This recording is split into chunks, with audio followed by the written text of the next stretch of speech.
Alright, welcome to Spicer Field for the start of today's doubleheader of softball between the Colby Mules and your Tufts Jumbos. The Jumbos are coming off of a midweek doubleheader against Brandeis University in which they won the first game in mercy rule fashion. And then the second game was postponed, and yesterday won a doubleheader against Amherst College 9-1 and 8-2. The Colby Mules, on the other hand, are coming off of a series against Hamilton, who Tufts played last weekend, in which the Colby Mules split the series against Hamilton.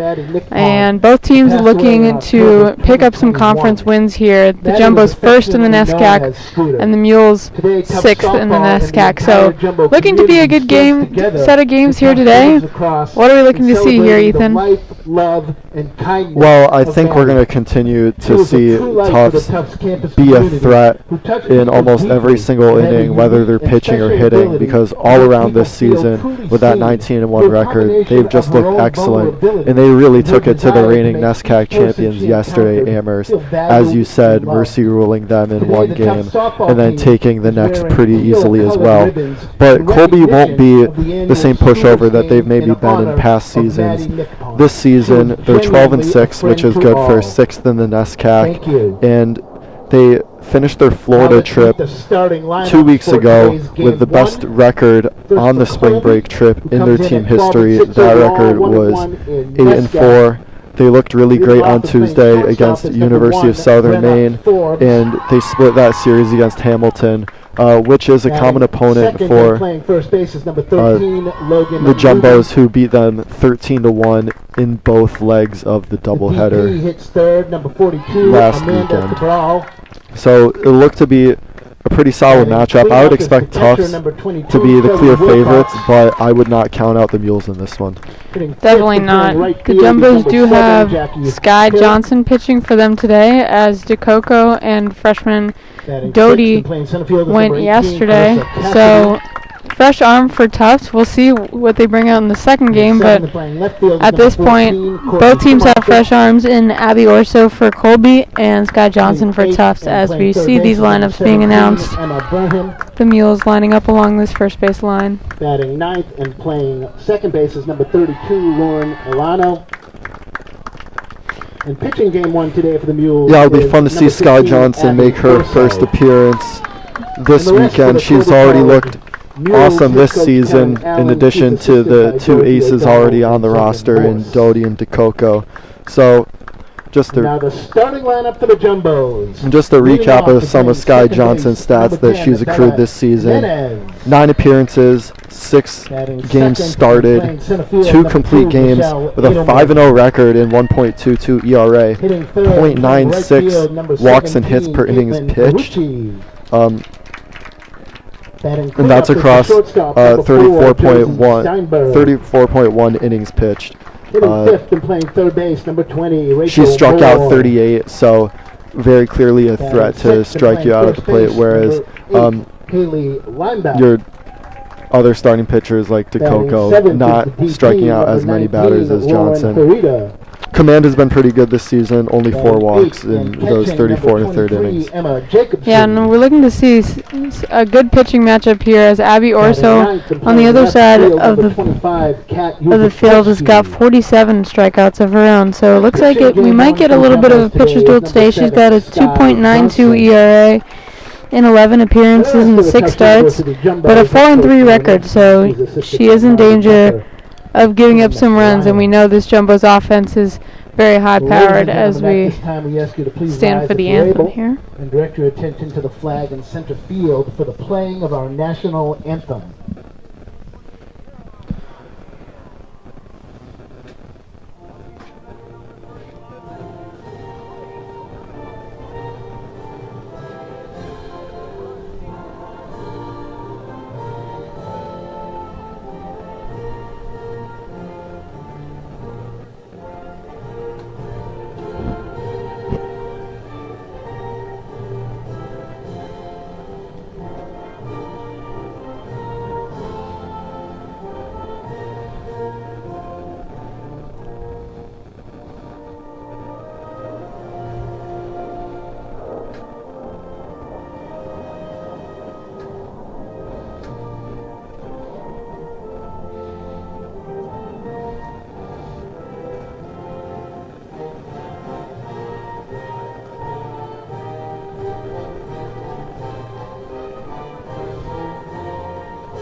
Ladies and gentlemen, the NCAA and Tufts University promote good sportsmanship by student athletes, coaches, and spectators. We request your cooperation and the umpires are running out to the field, and the Jumbos are looking to take the field in just a few seconds here as we get started. Actions directed at officials, student athletes, coaches, or team representatives will not be tolerated, and are grounds for removal from the site of competition. Thank you. It looks like we are going to have some good weather here today. It's around 50 degrees. The wind is blowing out to center field as usual here on Spicer Field, so anything hitting the air is going to carry, which we saw last weekend as Steinberg smacked a home run over that left center field fence, and the ball looked like it might have stayed in the park, but that wind carried it out, so that definitely could be a factor here as the Jumbos warm up, peppering the ball around the infield. Yeah, and I was fortunate to be here for the 2 games yesterday, and I could definitely say that the wind out to center field was a huge factor. A lot of balls being hit out there that arguably should have been caught by the center fielders, but in particular, the center fielder on Amherst missed a few catches that she should have, quite frankly, made just because the ball carried and hit the base of the wall out in center. Yeah, we'll look to see. The Jumbos do have home field advantage, so you got to think that they're used to that wind blowing. So a little bit of an advantage today for Michelle Edelman out there in center field, but we'll see how it goes. As Scott Johnson is warming up, she's got a couple of pitches in her arsenal. You'll see she's got a characteristic rise pitch that she likes to use for her strikeout pitch that looks like it starts low and just comes up on you and you swing under it, so it produces a lot of pop-ups and strikeouts, as you see from her strikeout record this season. And leading off for the Colby Mules in the top of the first inning is the shortstop Brenna Forbes. Leading off game 1 for the Mules is the shortstop number 1, Brenna Forbes. She started and played in 17 out of their 18 games. And she went 1 for 2 in their game against Southern Maine. She steps in here, and Sky Johnson looks to start off this inning on the right foot.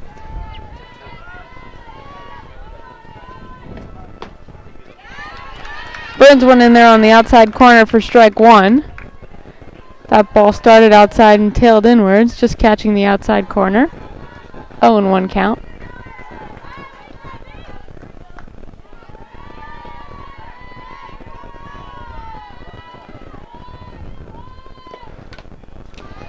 And Forbes looks to get a slap hit as she got a running start down that first base line and fouls it back to the backstop. So now she finds herself 0-2 here against Johnson, who got a quick 2 strikes. And this is the exact position Johnson likes to be in, of course, being a strikeout pitcher herself. And Forbes swings through the outside pitch. First strikeout for Sky Johnson. I believe that was on the swing because that ball was way off the plate. Forbes again looking to try and get a slap hit as now Logan Luby, the first basewoman, steps in for the Mules. She is this team's leader hitting-wise, hitting .452 on the year, which is a massive batting average. Yeah, she had her first home run of the season against University of Southern Maine, so she does have a bit of pop. She also has 9 RBIs, so very good for Sky Johnson to get out that leadoff hitter, make sure that Luby is up with no one on. 1-0 to Luby. The first pitch missed outside. Johnson Burns went in there on the inside corner. Luby, a right-handed hitter versus Forbes, a lefty, so a little bit of a different approach. That outside corner to Forbes is now the inside corner to Luby. 1-1 as Johnson looks to her armband for the pitch call. High. There's that rise pitch you see, but Luby doesn't bite. 2-1 count now. Yeah, Luby with some good plate discipline this season. 8 walks and 2 strikeouts so far.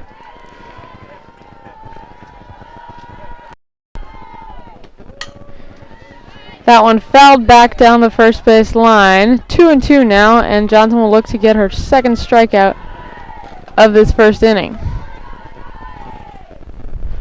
Luby's definitely the toughest out on this Mules roster, so if Johnson can get through the top 2 hitters in this order, it would be a great start to this game. She taps one down the first base line. Johnson looks to field and flips to the first baseman line back to get the out. 2 outs now on the top of the first. That one looked like it was a quasi-bunt down that first base line, and Johnson looked like she was a little bit slow getting to that ball, but was able to make the play over to first base.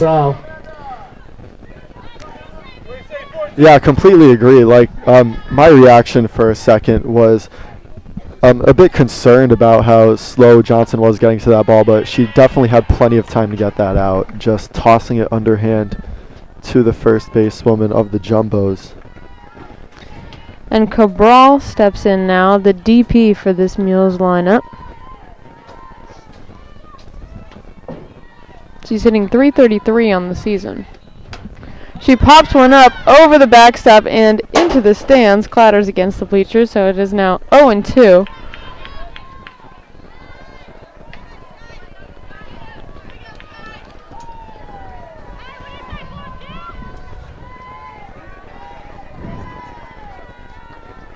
Cabral having a solid season at the dish so far as the designated player largely for the Mules. 333 average as she gets that hit up the middle for a single.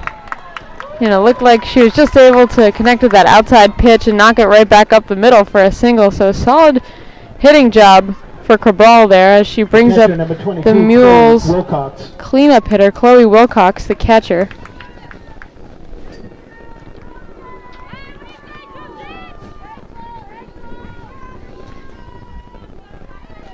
Wilcox, the second highest average on this Mules roster at .377. 20 hits on the year. A lefty. That pitch curls in from the outside corner to catch the outside corner. 0-1 here. Yeah, 17 RBIs on the season, including 1 home run for Chloe Wilcox. So she is a threat when runners are on base like they are now. That one catches the outside corner. Wilcox didn't seem to like the call, but 0-2 now.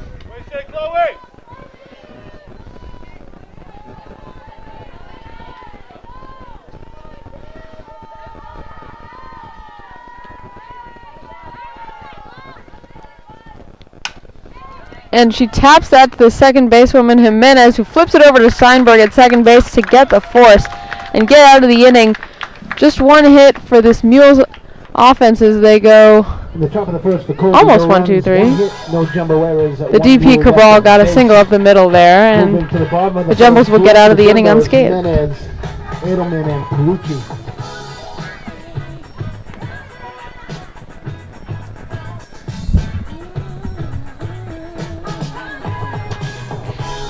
Who's hot, who not? Tell me who rock, who sell out in the stores. You tell me who flop, who cop the blue drop, who do drop box, who will be doing down with the blue block. The same old pimp, mace, you know ain't nothing changed but my limp. Can't stop.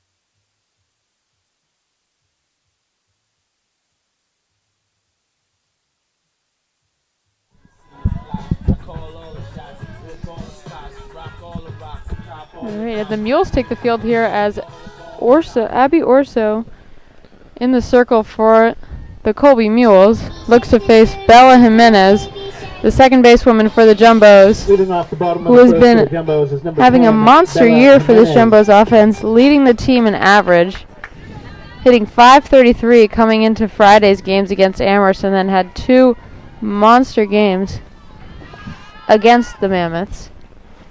Yeah, Jimenez has really thrived stepping into this leadoff role this season. She takes strike 1. She boasts a .471 on base percentage, so getting on base for those hitters right in the heart of the lineup just under half the time, which is exactly what you want to see. That rise pitch misses high and outside. 1-1 the count. Yeah, Jimenez had 5 hits yesterday in 8 at-bats, so looking to keep that streak going. I'd like to correct myself. Her on-base percentage is .580, so she gets on base 50% of the time. As she taps the one back up the middle for a single as that gets into center field. Jimenez rounds first, but will stop there. And the leadoff hitter for the Jumbos is on base. Is now Michelle Edelman. The center fielder steps in for the Jumbos.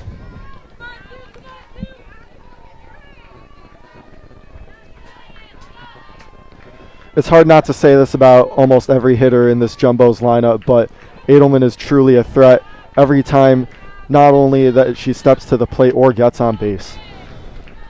That pitch misses high. Edelman again in that top 3 of this Jumbos offense numbers-wise. She's hitting .483 coming into Friday. And also had a big day yesterday, going 3 for 4 and 2 for 4. Or 2 for 3, excuse me. Strike 1 there on the outside corner. Edelman looks at that, so 1-1 now. As Jimenez is dancing off of first base every time the ball crosses the plate. Almost drew a throw from the catcher Wilcox, but stays put for now.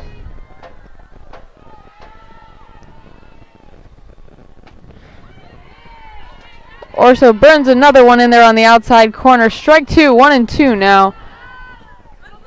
As Edelman will look to protect here.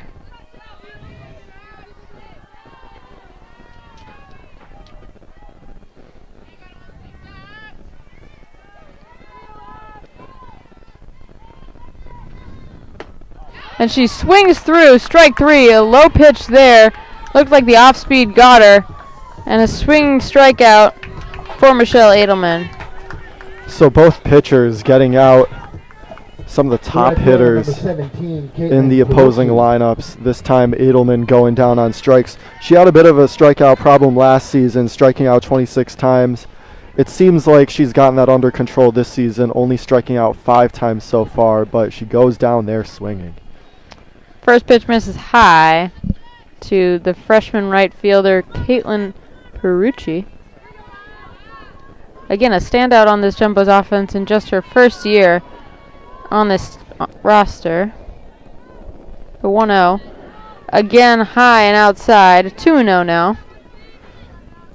She broke up the first game yesterday with a 3-run blast. So now let's see if she can do more damage with a runner on base. Wind blowing hard out to center field here. 2-0 low. So now 3-0. And you gotta think that she's gonna want to make Orso throw a strike here. Probably will not have the green light on a 3-0 count with 1 on.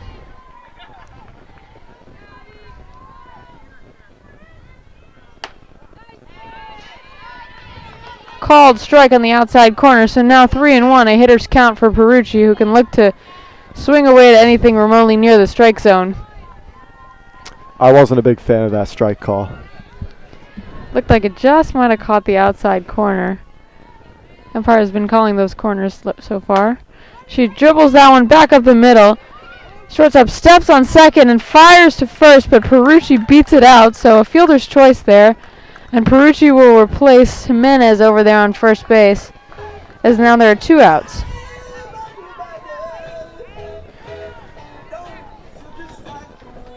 Good job by Orso to so far neutralize this heart of the lineup, but she still has Josie Steinberg to face, who for her performances on the Florida trip, where she hit 586 across that trip, won NESCAC Player of the Week. She takes strike 1 inside. Orso really working the corners of the plate here. It was a good play by the shortstop, Brenna Forbes, to step on second. Just couldn't get the throw over to first in time to get Perucci, who was hustling down the line. The 0-1 to Steinberg. She swings, fouls it just behind the catcher. So now 0-2. And Orso will look to get out of the inning here, having faced only 4 hitters. Ball seems to have rolled down the third base line and is now rolled back. So after that brief pause, Steinberg steps back in. 0-2.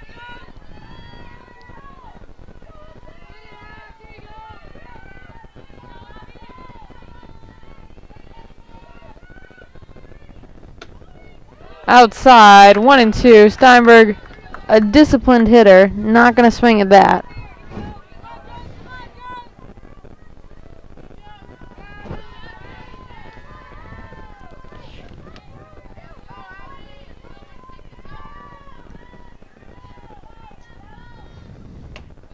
High.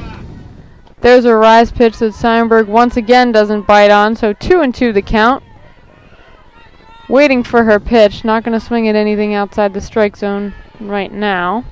Yeah, Steinberg not known for drawing a lot of walks. She only has 2 this season, but taking 2 good pitches there for balls.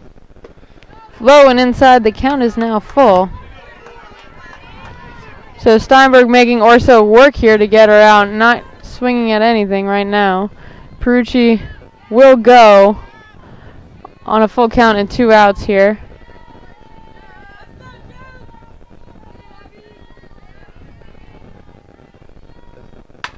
And Steinberg slaps that into right field, and it's caught out there by the right fielder, Jackie Hill. And that will end the inning for the Jumbos. So 1 hit, 1 left on base, and both pitchers face just 4 batters as the Jumbos come back out to take the field.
Leading off the second inning for Colby is the right fielder, number 7, Jackie Hill. Jackie Hill, having made that play in right field to end the bottom of the first inning, steps in now from the left side of the plate. So the third lefty we've seen in the first 5 hitters for the Mules. Johnson on the outside corner pops it up in the infield, and Bella Jimenez will put that away. So 1 pitch, 1 out for Sky Johnson in the top of the second. Yeah, certainly something we see there that differentiates the Mules lineup from the Jumbos lineup. So far, we haven't seen any lefty hitters for the Jumbos, but quite a few so far for the Mules.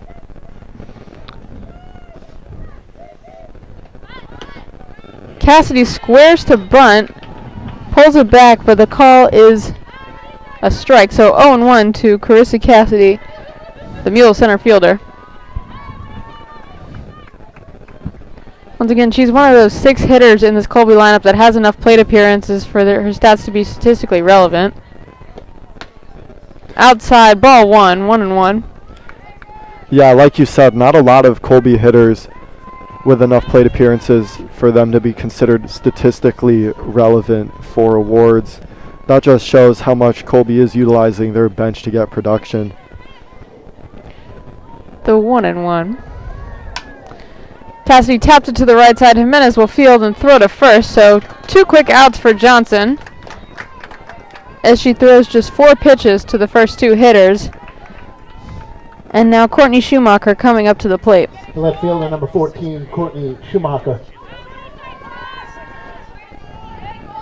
Yeah, Johnson so far clearly not nervous, getting these 2 quick outs after the top of the lineup for the Jumbos failed to score in the bottom of the first. Burns a strike in there. That one looked like it caught more of the meat at the plate, but Schumacher taking all the way. 0-1 count.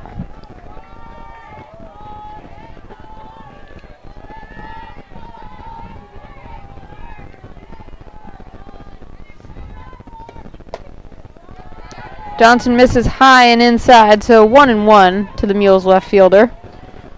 So far this season, Courtney Schumacher, very limited plate appearances, but has been very successful in them, batting .750 with an .800 on base percentage and hitting her first career home run versus USM in the last series. Johnson misses inside again, so 2-1. Yeah, she has 6 hits in her 8 at-bats this season.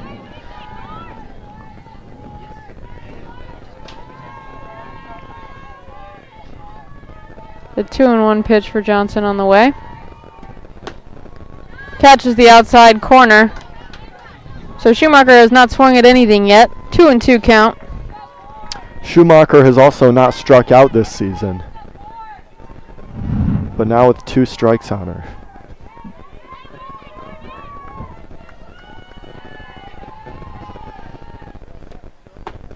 She swings through an off-speed pitch on the outside corner for strike 3, and Johnson goes through the order 1, 2, 3 in the top of the second.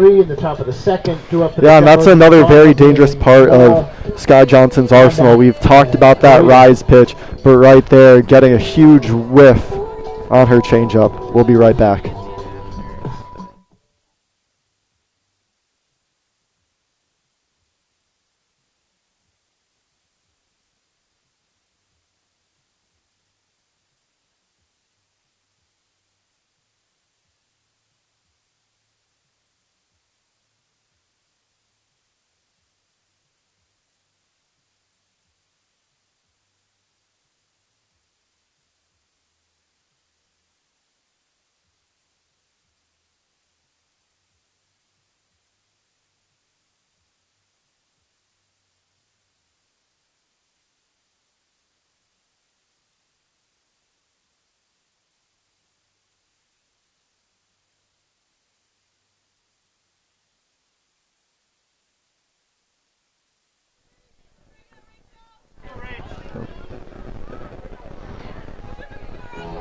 Rachel Moore, the third basewoman, stepping in now for the Jumbos. Having a great year, hitting .444 coming into the Friday games against Amherst. Yeah, Rachel Moore rounding out that big three from the class of 2023 in the heart of this Jumbos lineup. Takes the ball low, so 1-0. She had an okay day yesterday. She had a triple, and that was her only hit on the day in 7 at-bats. She did get on through an error, but faced a 1-0 count here. Takes a strike on the inside corner. Also doing a good job working that inside corner of the plate to all these Jumbos right-handed hitters.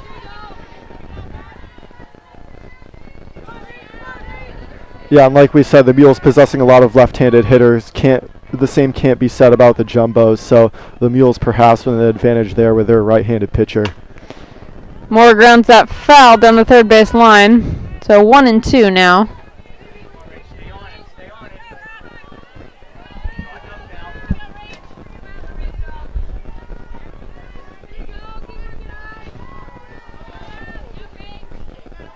Along with Edelman and Steinberg, Moore was listed as one of the players to watch for the D3 Player of the Year award. And that pitch misses way outside. Compared to Tufts, Colby is using a system where the catcher, Wilcox, is signaling the pitchers to Orso from the bench. Whereas the Jumbos, you can see they use those armbands. Well, Orso gets a sign from Wilcox. Misses high and outside again. Wilcox didn't do the greatest job framing that. It looked like it could have caught some of the plate, but I think it was just too high. So 2-2 to Rachel Moore.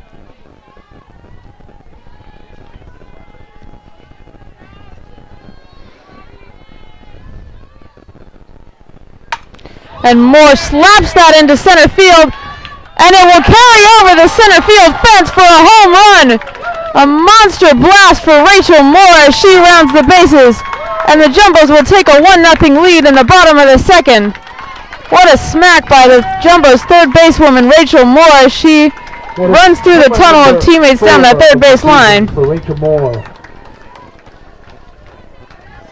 Yeah, Oppo Taco for the right-handed hitter Rachel Moore. That's her third home run of the season. And she is one of those stereotypical power hitters in this Jumbos lineup.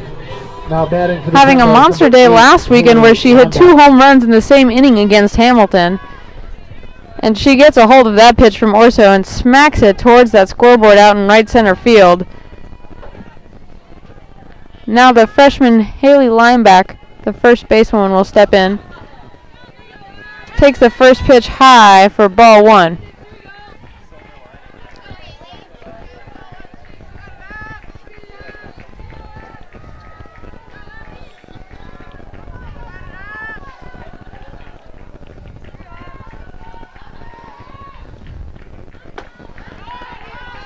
Now takes a strike on the inside corner. A fastball burned in there. 1-1 the count. Yeah, Lineback so far, the freshman, having a very strong freshman year in her debut season with the Jumbos, of course. Hitting .397, .435 on base percentage. She taps that foul behind the catcher, so 1-2 the count.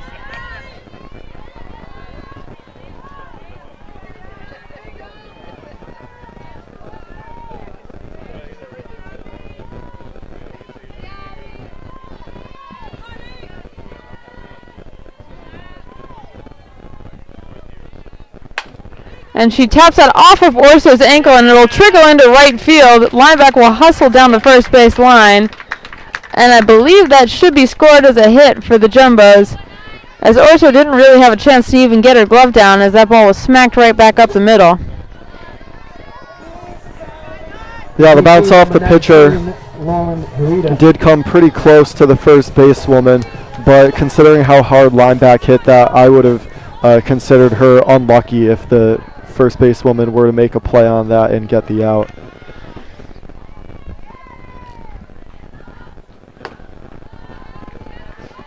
So runner on first with no one down for the Jumbos. Lauren Harita stepping in now, the other freshman in this lineup, and the only lefty. She is the DP today for the Jumbos.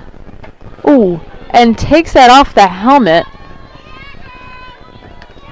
But jogs down to first base, seemingly all good. So runners on first and second, and the Colby coach is going to come out to talk with Orso. And she calls Wilcox over. I'd always wondered why the baseball players don't wear masks on their helmets while the softball players do, but there's your answer. Yeah, the mound for softball a lot closer than the one for baseball, as they're going to check on Harita here, but she looks to be perfectly fine.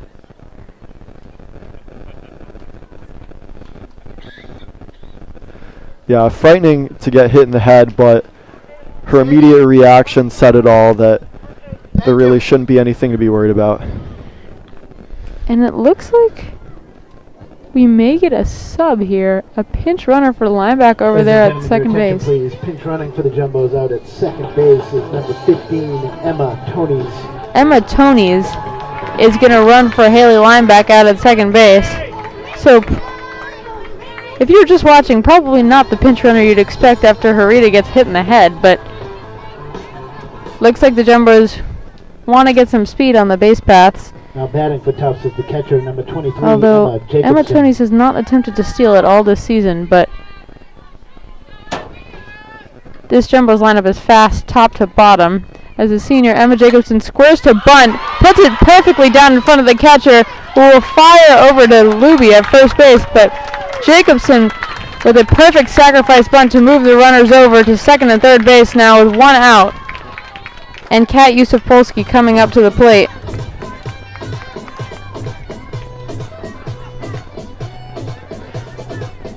The left fielder, number 25. Yeah, and here's a good opportunity for Yusuf-Polsky to continue her redemption arc after some of the struggles she experienced at the plate, mostly hitting leadoff last season. This season she's hitting .333, so off to a pretty good start, and with runners in scoring position. She takes strike one.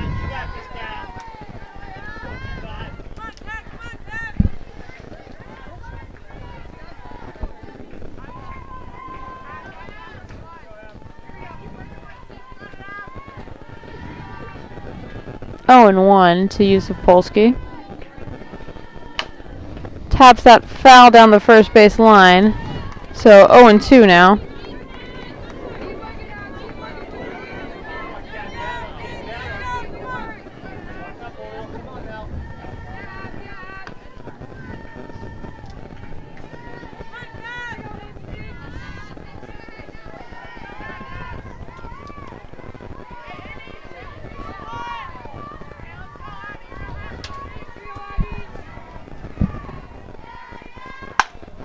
And she smacks that back up the middle. Both runners, one runner will be held. Tonys will score.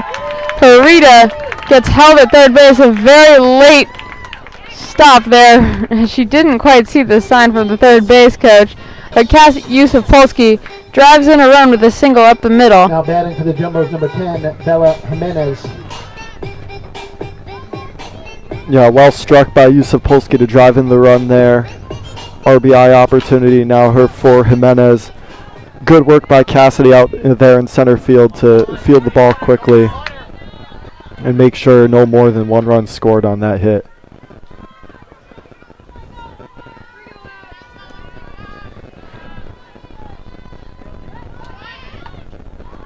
Jimenez squares to bunt, but will bunt it foul down the first base line.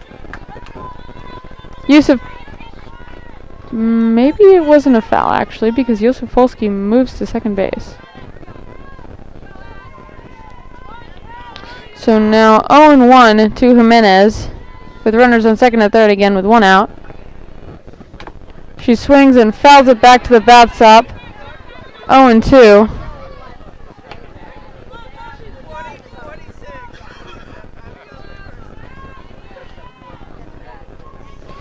Jimenez so far 10 RBIs on the season, whereas last season she only had 13. So looking to close in on that number now. Takes a pitch outside, 1-2 the count.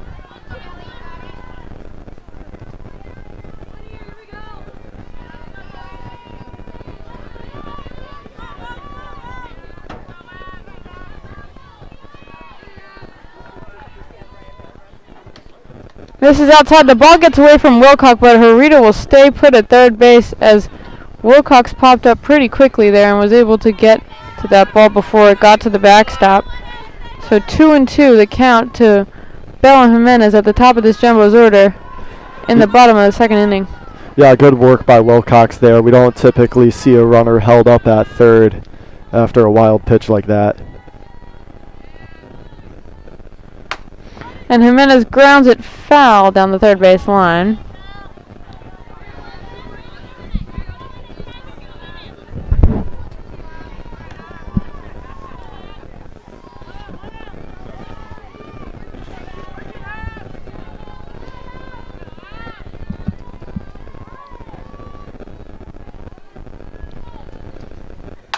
Jimenez grounds that back to the pitcher Orso, who will fire over to first base, but Harita will come in to score.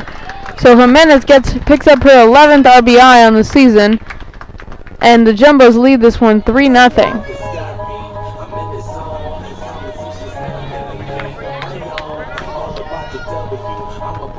Center fielder number 2, Michelle Edelman. Michelle Edelman stepping to the plate now with the runner on third base and 2 outs, so the sac fly is not in effect. Take strike 1 on the outside corner.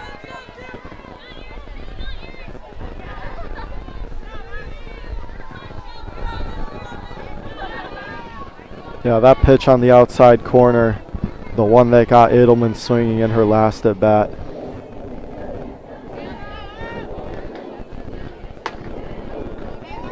Not going to get it there, though. Takes it for outside for 1-1.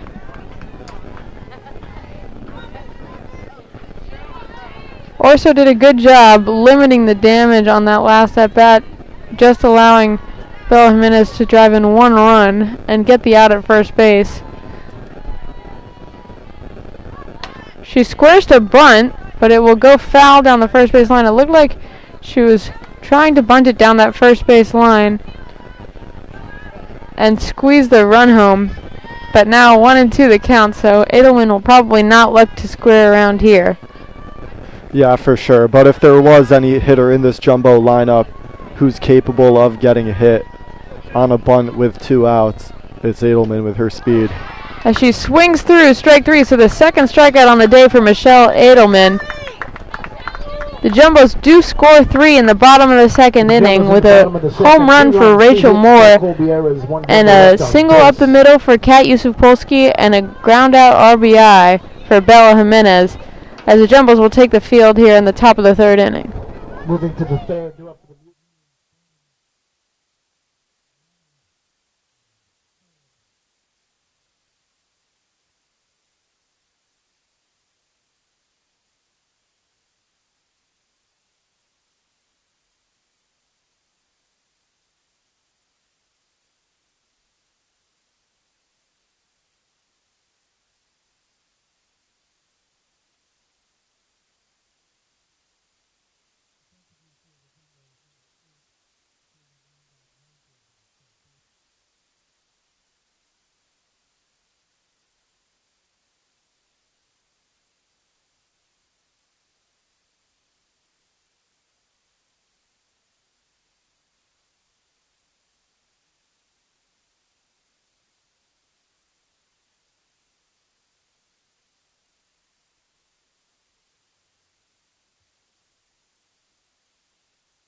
Emma Burnham. Emma Burnham, the Mules' third basewoman, will step to the plate now, as Johnson will face the 8-9 hitters for the Colby lineup. Top of the third. Burns one in there on the outside corner for strike 1. 0-1 the count. Burnham hitting .280 entering this game. However, a bit of a strikeout problem, already striking out 8 times this season. That might not bode well against a strikeout pitcher like Johnson. She grounds it hard down the third base line, but foul. Moore started over, but it goes to the wrong side of the third base bag, and now Burnham finds herself down 0-2 to Johnson.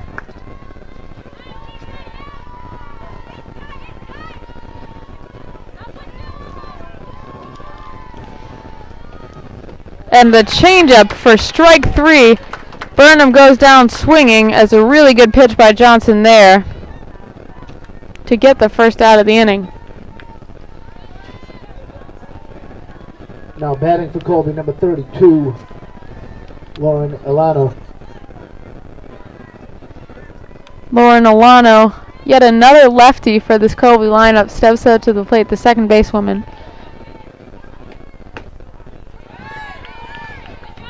Just caught the outside corner. Alana looked as though she was going to try for a slap hit, but didn't swing and took strike 1 there.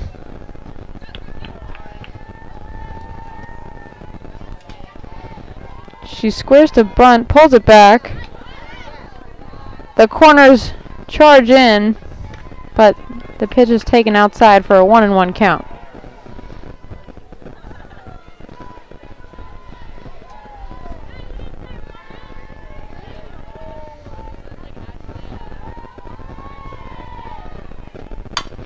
And she will slap that over the head of the shortstop Steinberg into left field. Yusuf Poski will field, but Alano on with a single to left field. Just the second hit of the day for the Colby Mules. And that will raise her batting average to 300, whereas didn't look as good at 222, but she has had pretty limited plate appearances this season so far, hitting at the bottom of the order. Gets the hit there. And she will bring up the top of this order with 1 out. Brenna Forbes, the shortstop, steps back in for the Mules. She swings and fouls it back to the backstop, so 0-1. She struck out her last time up against Johnson, so looking to get a little bit of a better result here.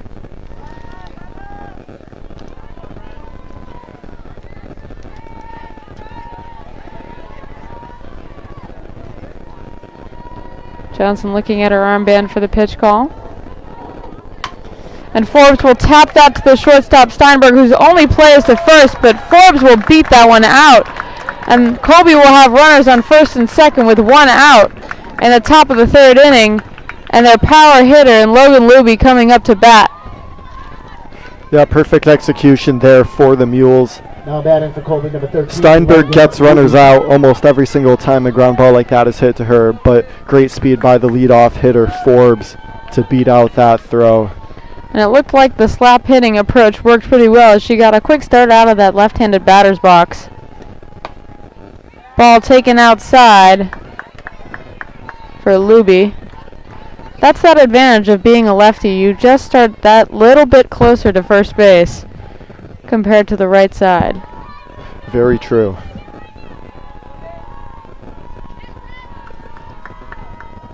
Want to know? Taken inside, 2-0 to Luby. Johnson has to be very careful here with Luby as she is the power hitter in this lineup.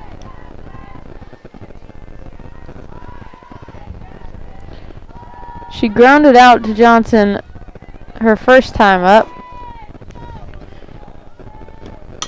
She pops that up to the second basewoman Jimenez, who will make the play in short right field for the first out. So a good job by second out, excuse me. So good job by Sky Johnson there to sit down the second hitter in this Colby Mules lineup. Yeah, and that was an essential one. Luby coming into this game hitting .452, but a pop-up like that to the infield with runners on is a real rally killer. Cabral, the DP, will step back in. She singled her first time up. 1 for 1 on the day. Takes ball 1 inside.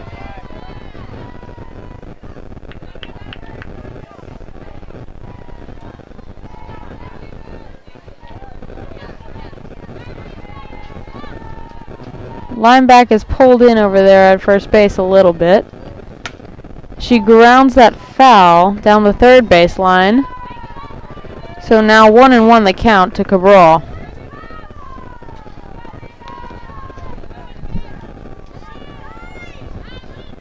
Cabral coming into this game with a .333 batting average, 4 doubles, and 14 RBIs.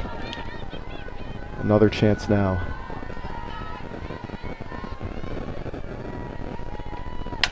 And she smacks that hard to the third baseman, Rachel Moore, who's positioned perfectly to get the out. So good defense by the Jumbos, good positioning to get out of that inning with no runs allowed. But 2 hits there.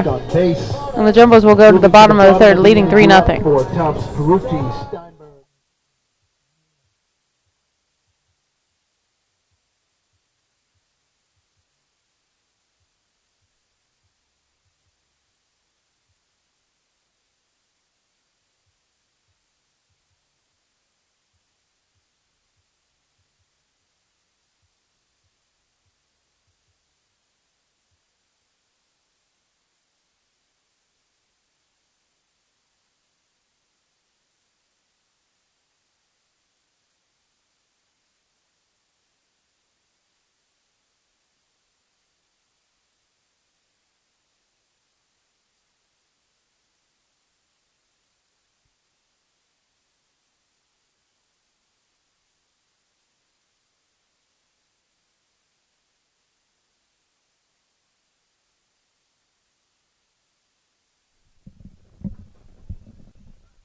Leading off the Jumbo third is the right fielder, the left fielder number 17, Caitlin Perucci. Caitlin Perucci steps in now for her second trip to the plate.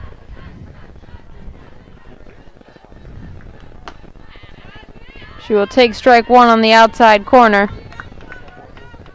Good pitch there by Orso.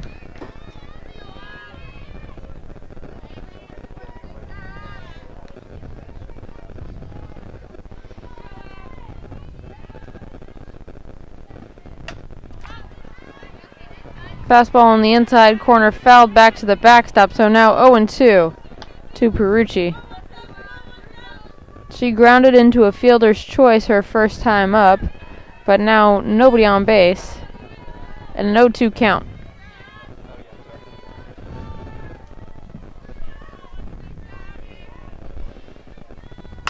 She swings and grounds it softly to the third basewoman over there, who will fire over, but Perucci will beat it out. We saw that speed in the first inning as she beat out the double play. She prevented the double play ball, so she beats it out. And a little bit of a bobble over there at third base by Burnham allows Perucci to get on for the first base runner of the inning. That's going to be counted as an error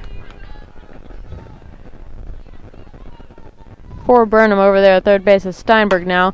Slaps that one back up the middle into center field. Perucci will hold at second, and Steinberg will find herself on first. So now runners on first and second for the Jumbos as Rachel Moore comes up to bat. Yeah, Rachel Moore, the home run in her first at bat. That error to begin the inning could prove costly, as now there are 2 runners on very quickly. Number 20, Rachel Moore. And Orso's going to want to be really careful here as Rachel Moore, her last time up, slapped a rise pitch over that center field wall. She will take a pitch on the outside corner for strike 1. A really good pitch there by Orso. That's not something that you're going to be able to put over that fence.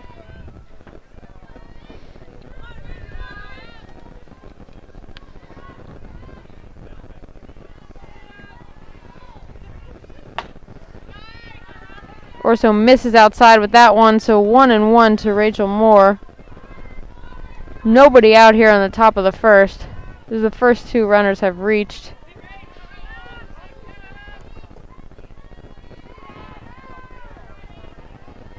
Orso gets a signal from Wilcox. She grounds it, and they will get the force at third base. Brenna Forbes over there will throw to Emma Burnham at third base to get the lead runner. So now first and second still, but with one out now. So fielder's choice for Rachel Moore. Haley Lineback. And Haley Lineback will come to the plate.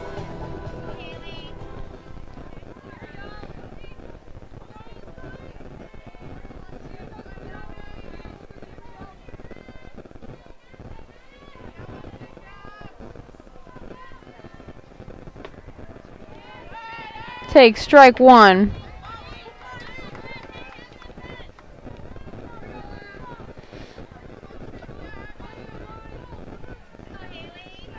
Lineback already 1 for 1 on the day.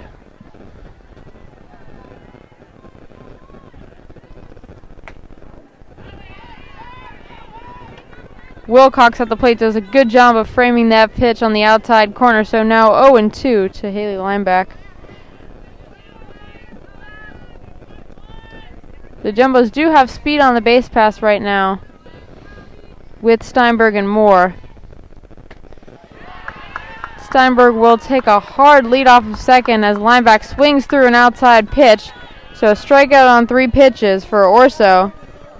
And now there are 2 outs for Lauren Harita. Number 19, Lauren Harita. Orsos respond well to the initial trouble, the error, and then the single that led to 2 runners being on with no outs. Lineback no stranger to the strikeout, that being her 7th strikeout of the season so far, despite having a great overall year so far. Harita will take strike one on the outside corner. She got hit by a pitch in her last at-bat, so looking to get something that she can hit with the bat this time. She will swing and ground it past the shortstop Forbes. Steinberg will come around to score. Moore will hold at second, but Lauren Harita drives in a run with a single up the middle. Brenna Forbes just not able to field that in time. And the Jumbos will take a 4-0 lead in the bottom of the 3rd inning here. The catcher, number 23, Emma. The hit found a better spot of the outfield on this RBI single than it did for Yusuf Polski's, which went almost straight to the center fielder. This time the center fielder having to track over a little bit towards left center. And with Steinberg's speed on the base paths, she's not going to be able to stop her from scoring from second on that. Yeah, a good throw home by the center fielder in Cassidy. Now 1-0 to the senior catcher, Emma Jacobson.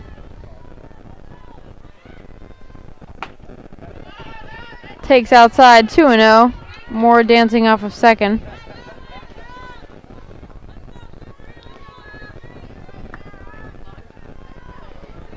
Emma Jacobson laid down a perfect sacrifice bunt in her first at-bat. Now looking to get something she can swing at.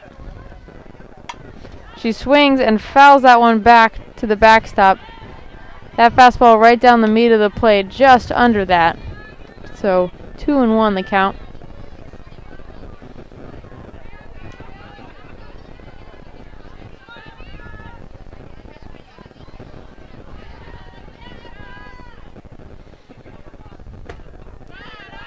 She will take strike 2 on the inside corner. That one's a tough pitch to swing at. It's right at your knees on the inside corner of the plate. It's tough to get your hands around that quick enough to put it in play for a hit. So 2-2 the count to Jacobson. Yeah, absolutely agree with you on that one. Taken low, so full now to Jacobson with 2 outs and 2 on. The runners will go with a full count here.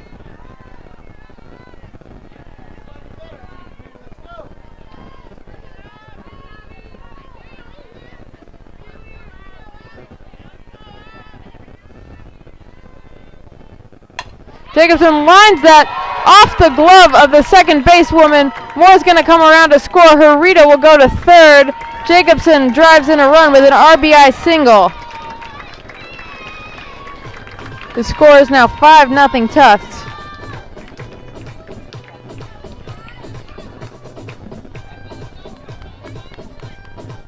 Jacobson now notching her 12th RBI on the season with that RBI single. And that is the 3rd single of the inning for this Tufts Jumbos offense. So those three hits are able to produce, and an error by the third baseman, are able to produce 2 runs to increase their lead to 5-0 as Yusuf Polsky steps back in for her second at-bat of the day. She squares to bunt. Jacobson gets caught up between first and second and will get tagged out trying to get back to first base. So a little bit of a base running error mishap there by the catcher Emma Jacobson, and the Mules are able to get out of the inning. It looked like Emma Jacobson might have been trying to start a play there where the runner on third was able to come home, but it didn't look like Harita over there at third base had any intention of coming home. So a mishap there causes the Jumbos to run themselves right out of the inning, but they still lead 5-0 and come back out onto the field. Yeah, interesting call by whoever's decision it was to have Jacobson run on that. Definitely not known for her speed on the base path. Has only had 1 stolen base last year. So far, none this season, and doesn't increase that total with that one. We'll be right back.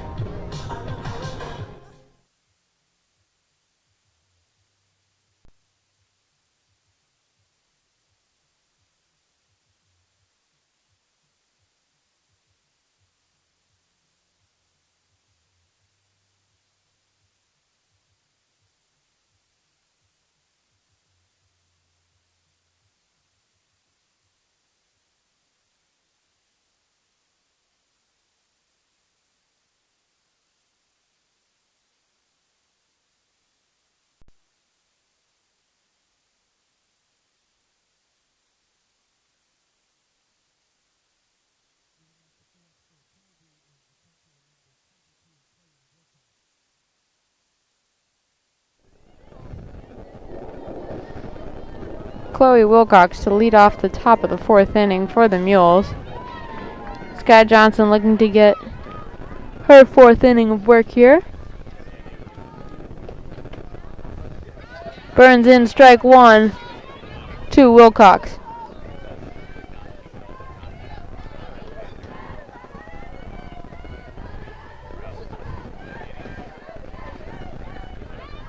Wilcox, one of the better hitters in this lineup, entering the day with a .377 average, 1 home run and 17 RBIs.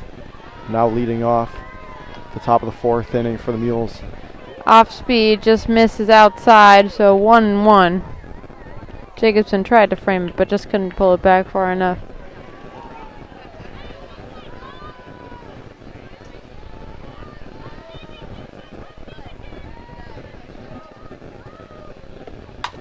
She will smack that into center field. Edelman will track over towards the left center field gap and make the play. A hard hit ball, but Michelle Edelman with speed out there in center field and positioned well and able to make the play for the first out of the inning. The right fielder, number 7, Jackie Hill. I think that's the first time we've seen an outfielder on either team really challenged by a ball that gets hit out there, but Edelman handling that ball to the gap in left center very comfortably. And now Jackie Hill, the right fielder, will step in. Take strike 1. And you can see out there in center field, Michelle Edelman is shaded towards the left side of the second base bag. So even though this Colby lineup is left-handed hitter heavy, they are putting balls in play to the opposite side of the field, and you got to attribute that to Johnson's velocity and some slap hitting by the Mules. She will take strike 2 on the outside corner, so 0-2.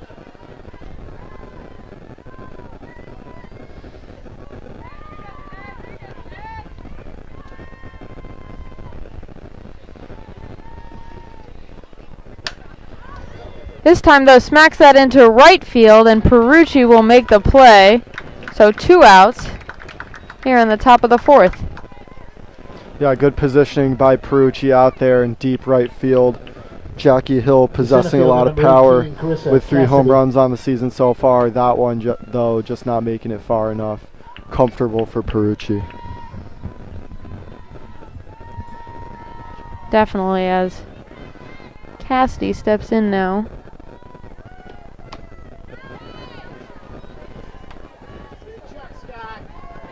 Carissa Cassidy grounded out to the second baseman Jimenez in the second inning. Takes strike one.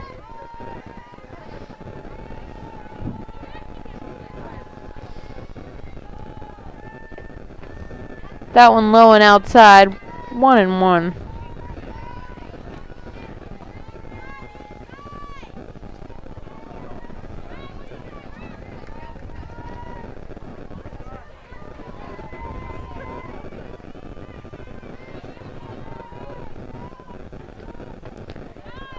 Again, low and outside, so 2-1. Johnson trying to work that outside corner, but just missing low. So Cassidy finds herself with a hitter's count.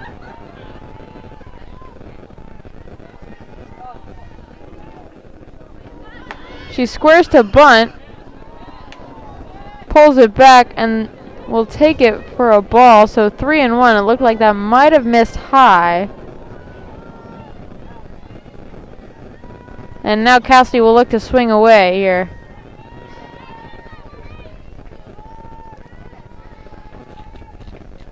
She will, and grounds it past the third baseman and more. So Cassidy with a single into left field. Good piece of hitting by her. Swinging away on a 3-1 count and gets the Mules' first base runner of the inning. Left fielder number 14, Courtney Schumacher. Courtney Schumacher, the left fielder, will step in now. She struck out her first time up. And Johnson will work with a runner on and 2 outs. Off speed, taken for strike one.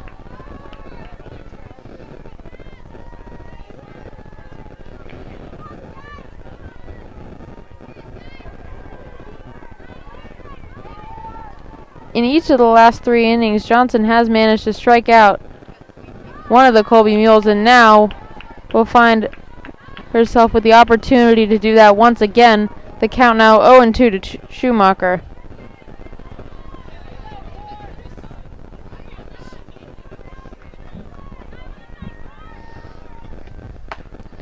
Ball taken outside. Schumacher not swinging at that.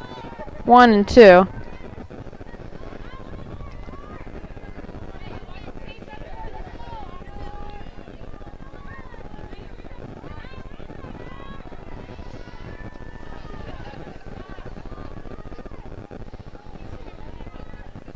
Johnson with the pitch, and Schumacher will line that into left field, just off the glove of Kat Yusuf-Polsky there in left field, as Edelman will pick up the ball and fire it into third base.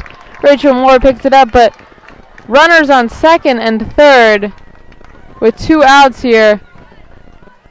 And I think that will be scored. It's going to be scored as a hit, as that comes off the glove of Yusuf-Polsky. It was a hard hit ball into left field. She was just not able to quite get there to make the play. And so now you find yourself with 2 runners in scoring position. Yeah, and I think that's that's fair. That's scored fairly as a hit because of how difficult it was for Yusuf-Polsky to get to that ball out in left field, just getting off the tip of her glove as she reached down for it. Yeah, and although it's a tenser situation, I believe Jacobson calls time to talk to the infield. Sky Johnson still smiling out there in the pitcher's circle. As there are runners on second and third with 2 outs. And Emma Burnham, the third basewoman, steps in for the Mules. Emma Burnham so far with only 2 RBIs this season, but with a single could have a good shot at doubling that total. Pops it into short right field, and it will fall between the second basewoman Jimenez and Perucci in right field. So that ball perfectly placed in no woman's land out there in right field. And Burnham will drive in a run. Perucci tried to make the diving attempt, but just couldn't quite get there. 2 runs will score as the runners were going with 2 outs. So now the lead is 5-2. Now batting for Colby, number 32, Lauren. And Emma Burnham picks up her first hit of the day. Yeah, perfect place in perfect time for Burnham to hit that pop-up to right center, to shallow right field. get those 2 RBIs, double that RBI total. Alana will take strike 1 on the outside corner, so a runner on first with 2 outs. Jumbos now have a forced play at first or second.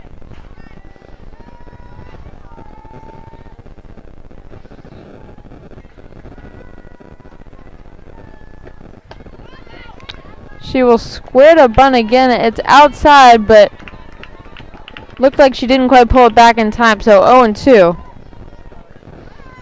to Alano.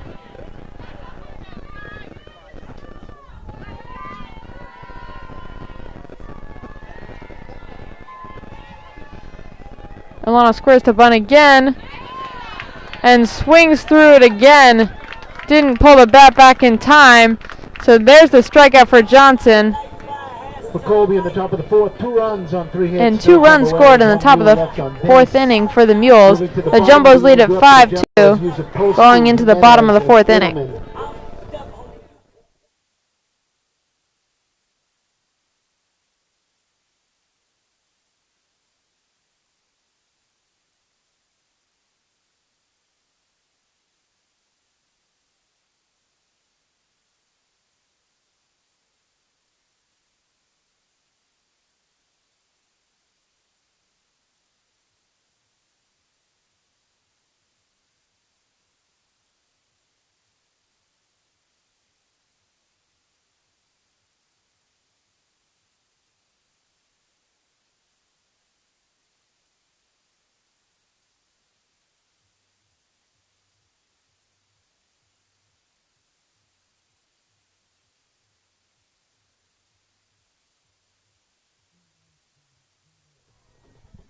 Is the left fielder, number 25, Kat Yusupolsky.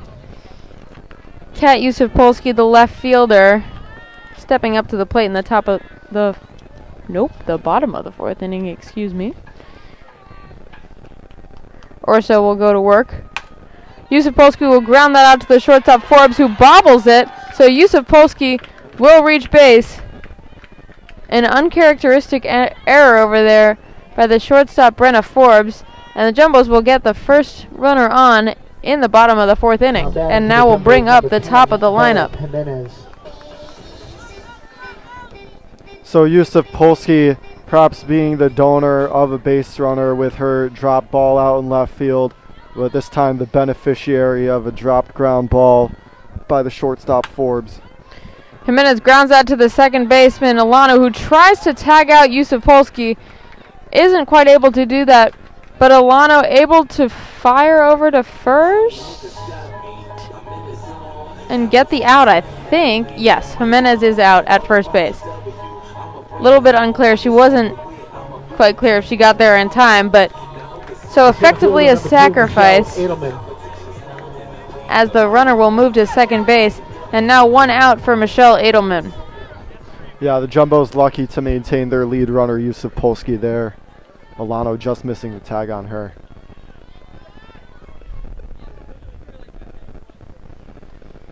And that is going to hit Edelman on the leg. So now runners on first and second. That is the second hit batter of the day for Orso. And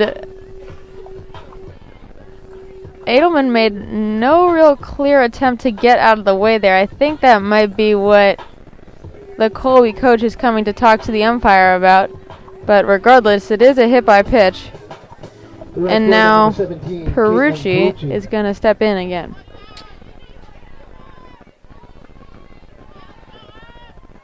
Fun fact about Edelman, that's the 8th time she's been hit by a pitch this season. Definitely willing to take one for the team, as softballs are not really apt for their name. I'm not sure how to say that. They're not soft. Yeah, they definitely are not what the name implies. That's a better way to say it. Perucci takes strike 2 on the outside corner, so 0-2.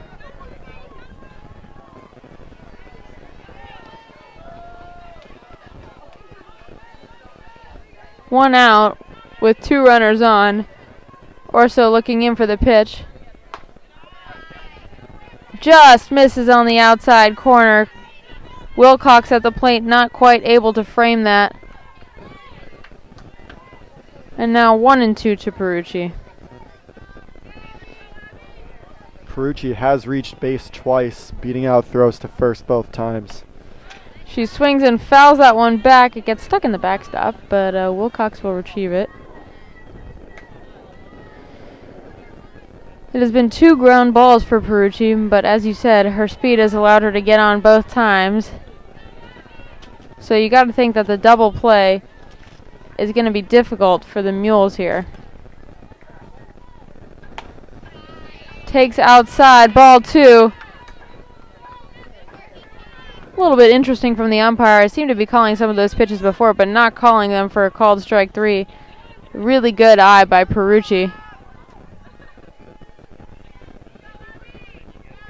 2-2 the count. She will swing and pop that sky high along the first base line. Luby will try and make the play. Oh, and won't be able to make the play down the first base line, so Perucci will be spared and will get another chance against Orso. Yeah, Luby just not positioning herself correctly under that ball.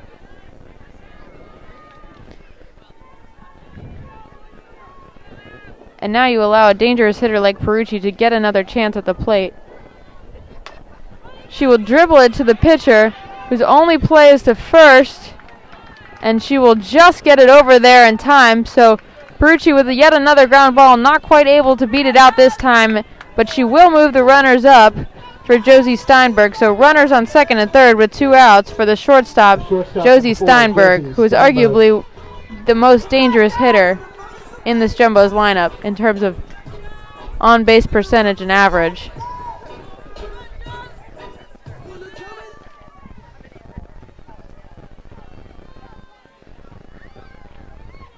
Steinberg will swing and line it into left center field. Yusuf Polsky will come around. Edelman will come around. Steinberg rounding second, trying to stretch it into a triple, and gets in there safely.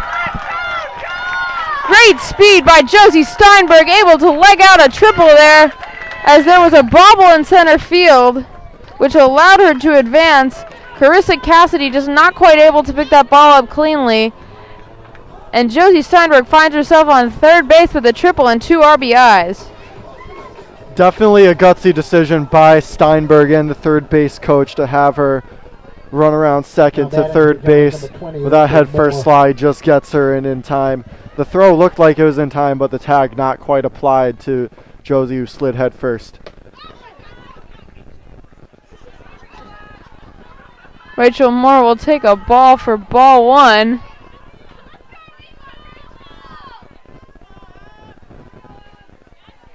And if you're a pitcher, this has got to be really difficult to face Steinberg and Moore back-to-back.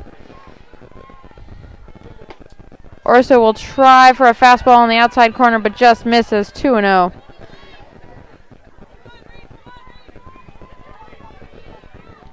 Steinberg was thinking triple all the way. She showed no signs of stopping, coming around second base. And it's a good thing, too, because she barely beat out that throw to third base. 2-0. Moore grounds it to the right side. Alana will field and throw to first and retire Moore. But the Jumbos do score 2 in the bottom of the 4th inning and lead this one 7-2. In the bottom of the 4th. 2 runs, 1 hit. There was 1 Colby error, 1 Jumbo left on base. Moving to the 5th.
So now the top of this Mules order coming up to bat in the top of the 5th.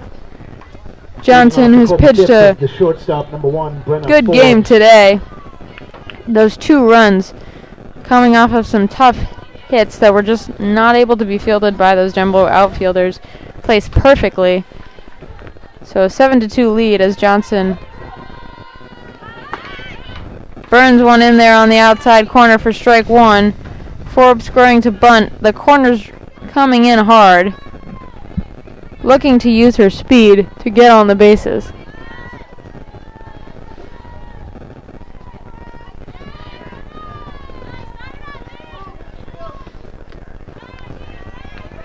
That one misses low. Jacobson not quite able to field it, so 1-1. Brenna Forbes has 5 steals on the season, so definitely one of the speedier players in this Mules lineup. She taps it back to Johnson, who will fire over to first base, but the throw is low, and linebacker just not quite able to pick it. So it looked like Sky Johnson fielded it cleanly, but just not quite able to make a good enough throw over there to first base. And Forbes will reach. Batting for the Mules, number 13, Logan Luby. Forbes' speed continues to be a factor in this game and a thorn in the side of the Jumbos. The last time she reached and ended up scoring was a similar scenario where she beat out a throw to first base, and she does that again. Now the next batter, Luby, is hit by a pitch, and now runners are on first and second with no outs in the top of the 5th.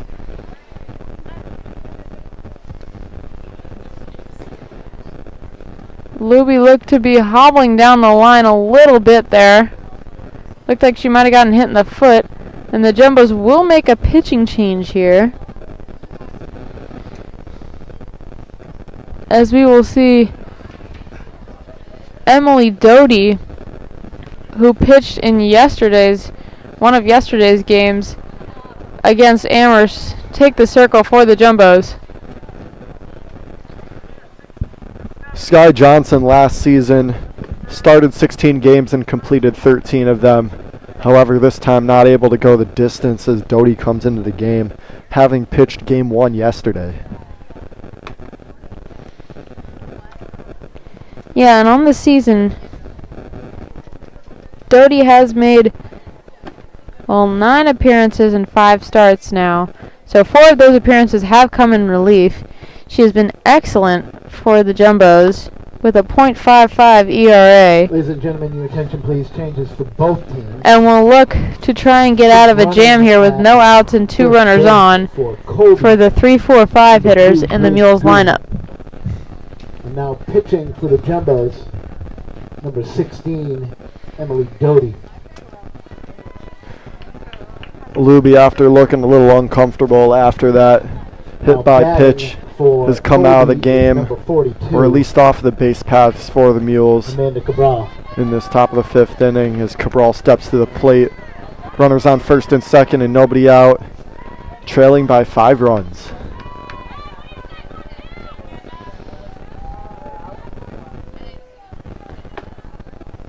The DP will take a strike 1 on the inside corner.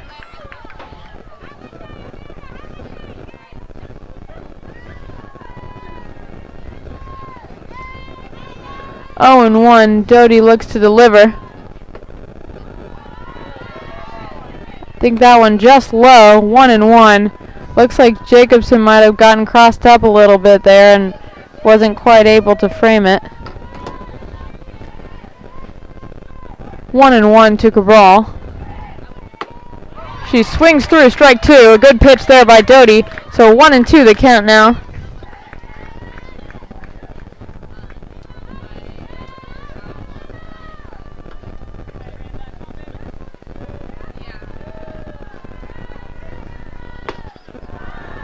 Just low. 2-2. Cabral hanging in there.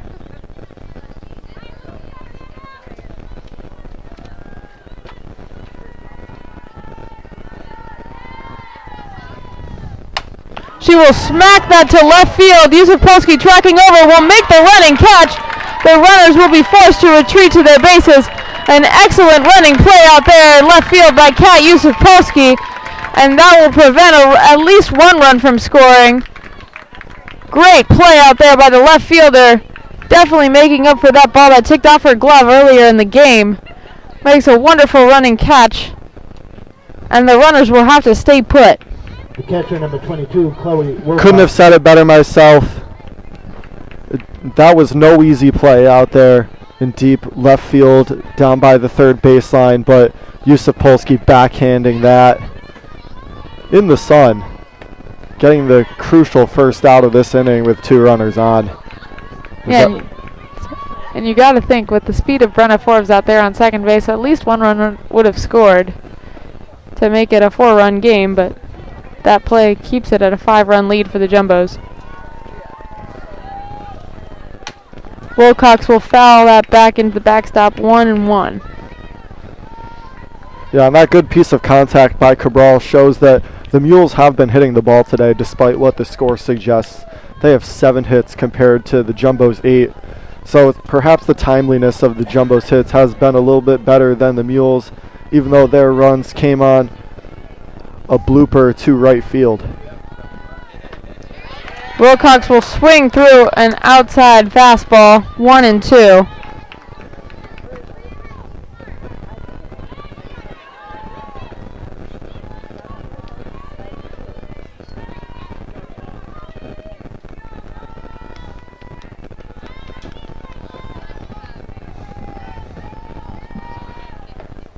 The cleanup hitter takes it low.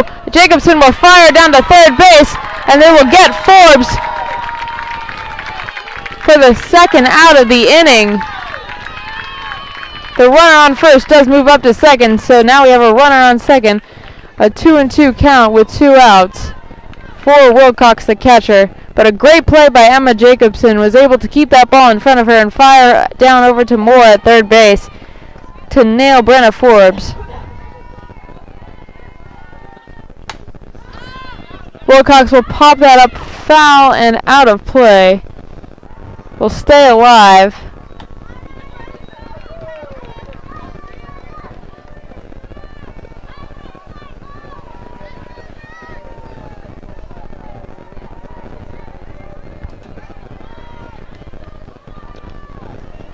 Two and two the count in the top of the 5th inning. And Doty with a great pitch that Wilcox swings through to get out of the inning. So no runs allowed out of a first and second with nobody out situation. Doty comes in and shuts the Mules down. And we go to the bottom of the 5th, 7-2 the score.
First base.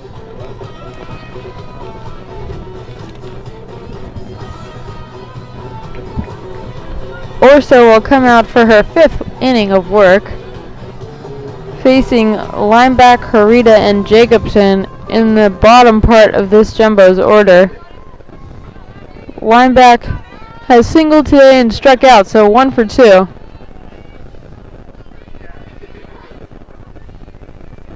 Takes ball 1 outside, 1-0. Now batting for the Jumbos is number 8, Haley Lineback.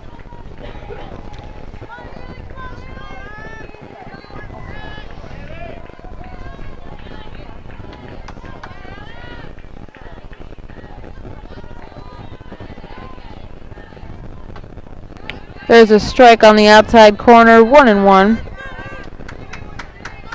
Lineback, one of those players that has really proven herself this season, just a freshman coming in, but able to pretty much lock up that first base spot. Has also played other places on the defense this year, but her bat has been essential to this Jumbo's lineup. 1-2 the count.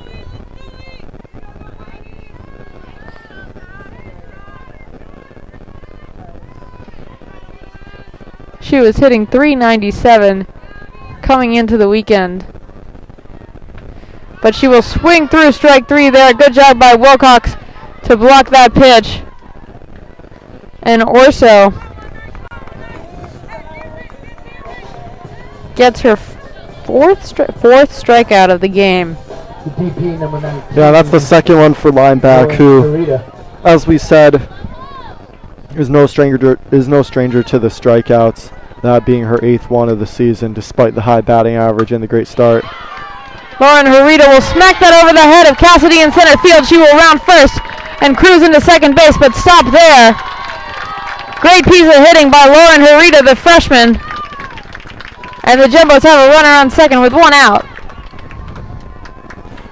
First 3 or so innings, we saw that the Jumbos were having trouble getting that ball in the gap, either in right center field or left center field, aside from the home run hit by Rachel Moore. But Steinberg and Harita tagging Orso for doubles in these last 2 innings. Number 23, Emma Jacobson. Both to left center field.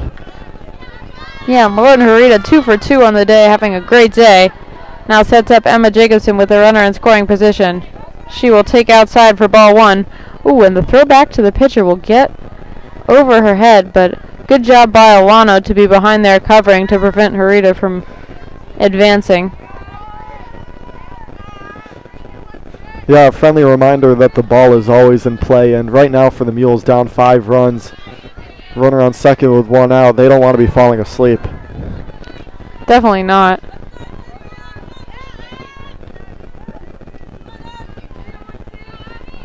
Yeah, unless somebody calls time, the ball is always live. As softball moves pretty quickly. Jacobson takes outside. Oh, and late strike call. My apologies. So 2-1.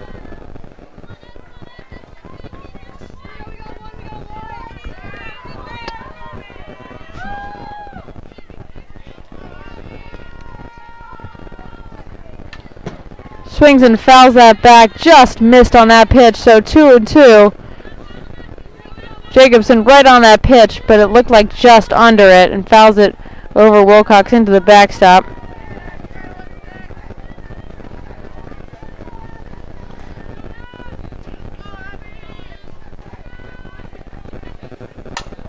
She will foul that down the first base line, staying alive. Get some encouragement from her coach for protecting there. She will choke up on the bat to try and protect with 2 strikes. Yeah, Emma Jacobson, a difficult at-bat this year. .323 batting average, only 1 strikeout. And she will line that through the right side of the infield. Lauren Harita will get the stop sign, so Jacobson advances the runner to third with a single into right field. And 1 out in the bottom of the 5th inning for the Jumbos for Kat Yusuf-Polsky. So a few innings ago, we saw Jacobson at first base with Harita at third. They tried a bit of trickery with having Jacobson get caught in a rundown and trying to have Harita score before that 3rd out could be applied. They just weren't successful in it. However, with 1 out now, they'll allow Yusuf-Polsky to try and drive Harita in. She will swing and foul it towards the on-deck circle. 0-1 the count. Yusuf-Polsky in her last at-bat grounded to the shortstop Forbes, who bobbled it, and Yusuf-Polsky was able to reach, eventually coming around to score later in the inning. Singled in her previous at-bat. Takes a pitch high, 1-1. Yeah, Yusuf-Polsky with a very eventful day so far. A dropped ball out in left field, but also a great play out in deep left field down the 3rd baseline, backhanding a huge catch against Cabral. Reached twice today with an RBI single. She will take strike 2 on the outside corner. Good frame job by Wilcox behind the plate. 1-2 the count. Both catchers have been doing a great job today of framing those outside pitches to get them called for strikes for their pitchers, and Orso has definitely been the beneficiary of Wilcox's defense. Yusuf Polsky will ground that off the catcher foul. So the count is still 1-2.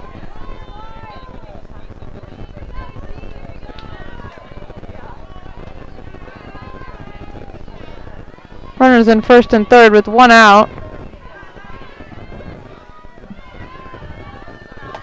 And she will swing through. A good pitch by Orso, high and inside, strike 3. So the 5th strikeout of the day for Orso as Yusuf Polsky goes down swinging. Definitely a timely strikeout for Orso. Just getting that number 9 hitter out. Recording the 2nd out of the inning with runners on first and third now for Bella Jimenez. Yeah, the top of the Jumbo's order coming up in the bottom of the 5th. She will take strike 1 on the outside corner.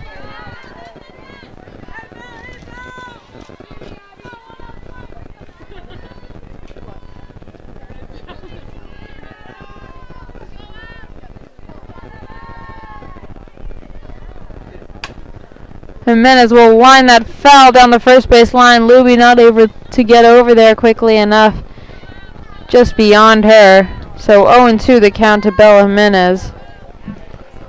She is 1 for 3 on the day. This is her 4th at bat in the 5th inning.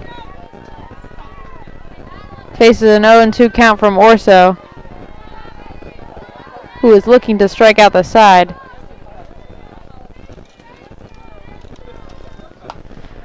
Jimenez protects and is able to foul that back to the backstop.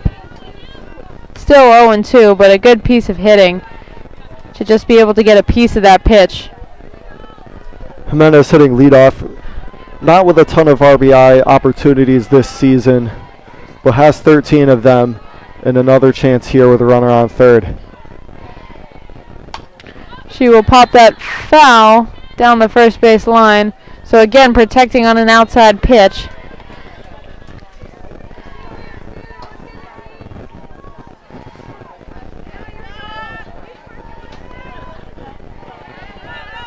Jimenez did break open yesterday's first game win with the opening RBIs. Swings and lines it, but straight out the third basewoman Burnham. And the Mules will get out of the inning with no runs scored, so 7-2 still the score. The Jumbos threaten, but we head to the top of the 6th with a 5-run lead for Tufts.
We are here in the top of the 6th inning. Leading off the 6th for Colby is number 7, Jackie as Jackie Hill steps up to the plate to face Emily Doty, who came into the last inning to get 3 crucial outs. Burns in strike 1. Yeah, and she did so magnificently. It was first and second, no outs. Got 2 of them and then struck out the third.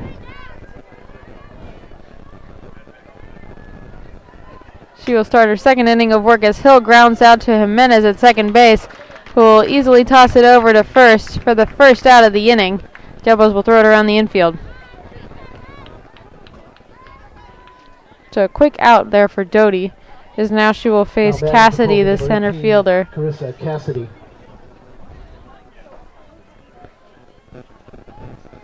After a hard hit ball by Cabral to deep left field to begin Doty's relief appearance today, she's neutralized the Mules pretty comfortably. Cassidy will tap that out to shortstop. Steinberg throws over to first, but Cassidy able to beat that out with her speed. It wasn't quite a hard enough hit ball for Steinberg to be able to get that over in time. So an infield hit for Carissa Cassidy, her second hit of the day. 14, Courtney Schumacher. And there's a runner on with one out.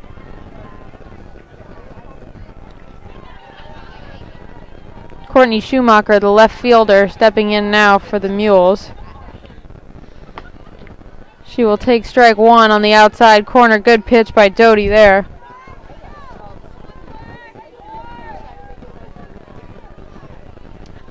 A hit, a strikeout, and a run scored so far today for Schumacher, who has had limited appearances before this game. 0-2 the count as Schumacher swings through a high pitch. Jacobs been able to hold on to the foul tip.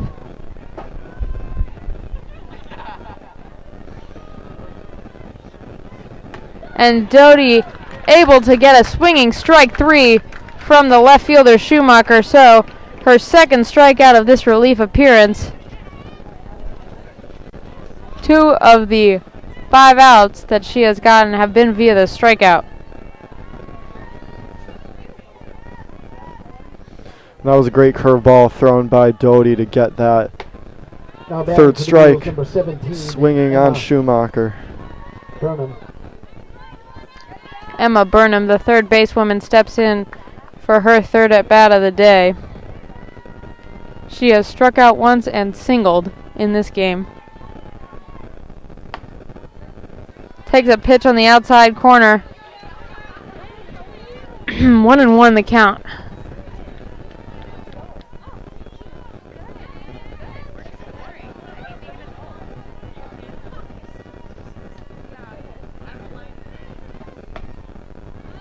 There's a good off-speed pitch on the inside corner for strike two, 1-2. Doty, a little bit of a different style of pitching from Sky Johnson, utilizing more of the off-speed and the breaking pitches. And she will get Burnham with yet another off-speed pitch to strike out her second hitter of the inning. Colby 6. And the score is 7-2 going into the bottom of the sixth. No jumbo errors, 1 rule left on base.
We look like we're going to get some changes for the Jumbos here in the bottom of the sixth inning as Nicole Russo looks to be subbing in for Michelle Edelman, the center fielder, and then on deck, Lacey Chilek for Perucci. Yeah, Nicole Russo, a starter last season, and was named to the All-NESCAC first team back in 2021, which was a shortened season due to the COVID-19 pandemic. But she has seen her role diminish within the team as others have ascended. Still definitely a factor as she has had some key hits. She played in yesterday's games, appearing in both of them, able to pick up a single in both. She steps in now against Orso. Takes the first pitch low. Ball 1. And I'm sure her veteran presence is very much appreciated within this Jumbos team. A ton of players returning from last season. But Russo, the only grad student on the team. Called strike on the inside corner, 1-1.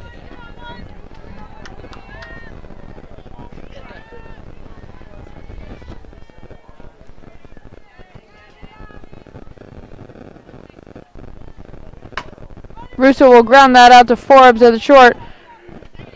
And she will beat out the throw to first base. Infield single for Nicole Russo.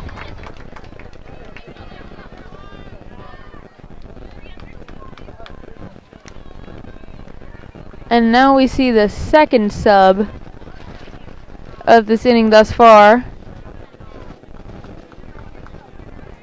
Ladies and gentlemen, your attention please. Oh, yet another sub. So Edelman will come back in to run for Russo. Michelle Edelman, known for her speed on the base paths. Now, stepping to the plate. We'll take a ball high, 1-0. Ladies and gentlemen, your attention please. Pinch hitting for the Jumbos right now. Number 18, Lacey Chillick. Yeah, Chillick didn't play. Field, but it will be caught out there by the right fielder, Jackie Hill, who will fire into first base. Not quite in time to nail Michelle Edelman, who was able to get back. But a hard hit ball by Chillick. Number 4, Colby Steinberg.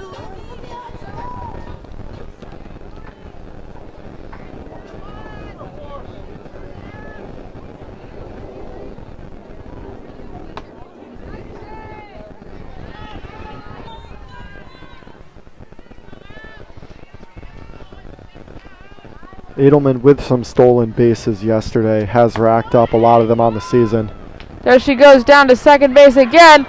And Wilcox Forbes. I believe just the second time Edelman has been caught stealing on the base pass this year. That is correct. She's stolen 12, been caught stealing 1 time. And she goes down there. We saw her run into some, but the risk does not pay off in this instance. Not sure who called time here. I believe the umpires might have called time to discuss that call, and they will confirm the out call. It seemed like Forbes dropped the ball after they made the right call. It was on the transfer, so Michelle Edelman is caught stealing, and Josie Steinberg will continue her at bat, but now with the bases empty, 1-1.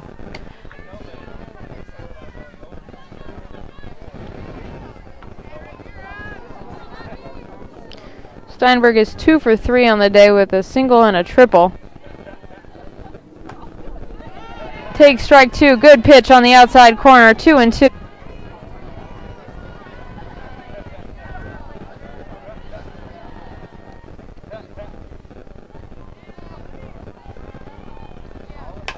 And she grounds out to Forbes at shortstop, running hard down the first base line, but Forbes able to lead.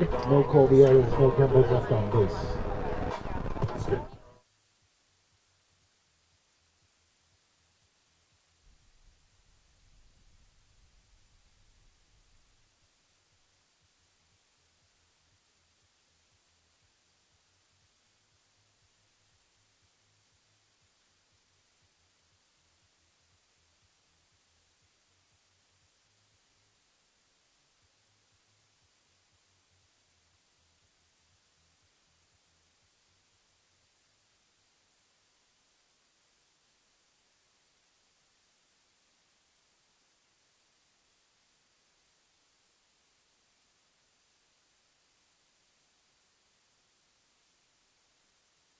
Colby is number 32, Lauren Elano. Lauren Elano steps in for her third at bat on the day. She is 1 for 2 with a single and a strikeout. Hasn't yet faced Doty. Takes strike 1 on the.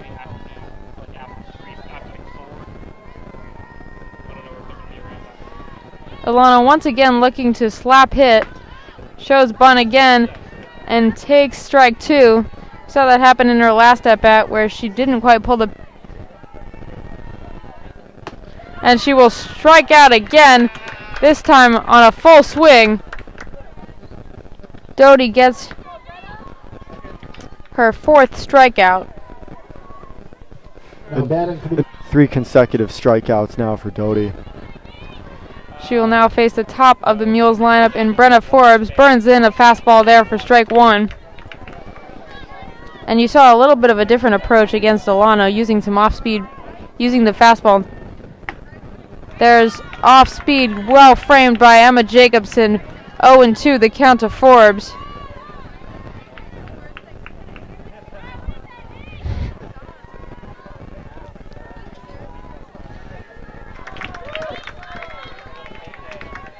So back-to-back strikeouts for Doty.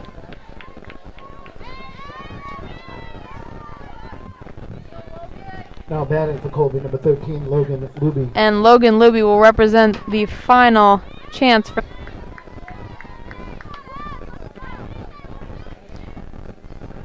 Luby hasn't quite been the power hitter that we've expected for this game. She grounded out to the pitcher. She flew out to round first, but not go to second. Good play by Yusuf Polsky in left field to prevent the double, but Luby with a great piece of hitting to wrap that into left field and break up the strikeout streak. Totally agree. Great piece of fielding by Yusuf Polsky to get over to that. Cabral, now the DP, fouls one back. One on with 2 outs. The Jumbos have a forced play at first or second. Outside, taken for ball 1. I believe the count is 1-1.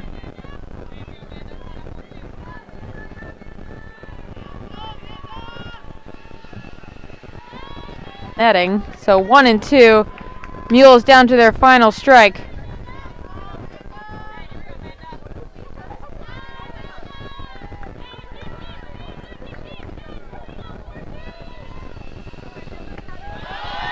Down looking, and the Jumbos will win this one 7-2.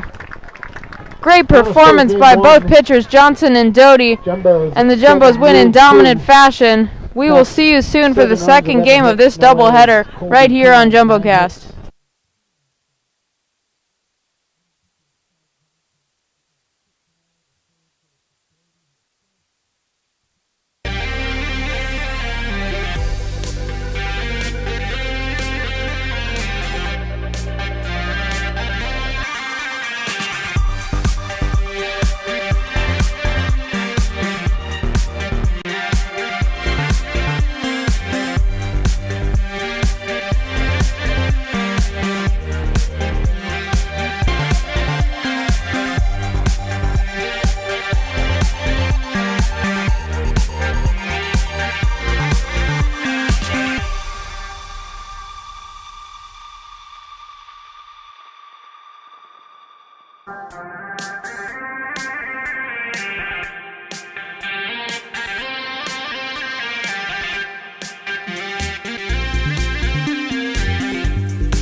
doubleheader. The 7th. And split the catching duties pretty evenly. Charles went back to the backstep. Will be good the first. Starting rounds it over. One pitch he threw. And hit there. Coming up to bat.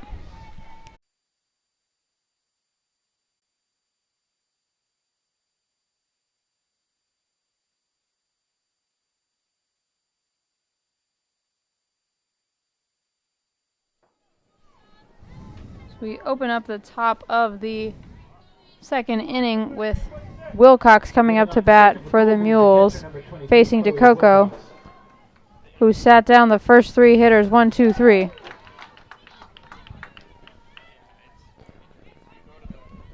She burns in strike 1 there to Wilcox. We pointed out last game how the Mules maybe had a bit of an advantage with a lot of left-handed batters against, but this time the southpaw DeCoco coming in. That DeCoco throws will break away from these left-handed hitters as Wilcox grounds it softly in front of the catcher. Slayton able to make the play over to first base. Great play by the sophomore. Apologies. 1 quick out in the top of the second inning. Yeah, we're so used to DeCoco getting the out so quickly that even when we have 1 quick out, we think it's 2. It's grounded out to second base, and Jimenez is able to quickly toss it over. So there's 2 quick outs as Jackie.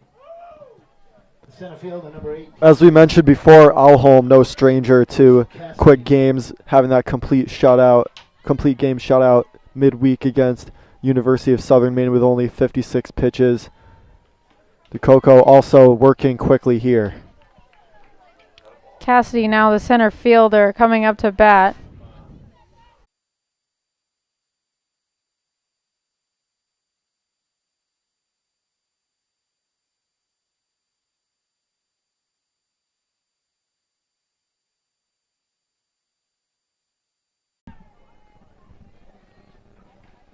Moore hit a home run in the last game.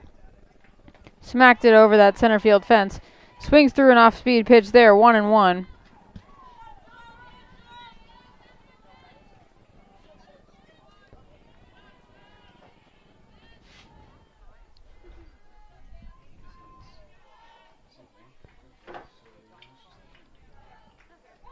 Moore squares to bunt and pushes it down the first base line. A great bunt and is able to leg it out for a base hit.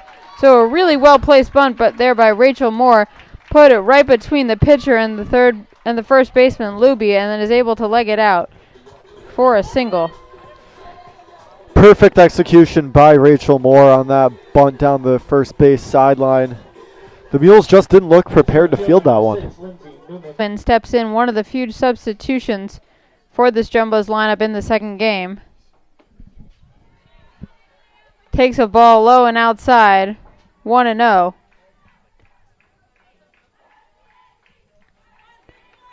Often starting in the outfield in at least one of the 2 games of a doubleheader. Swings through that pitch now, 1-1.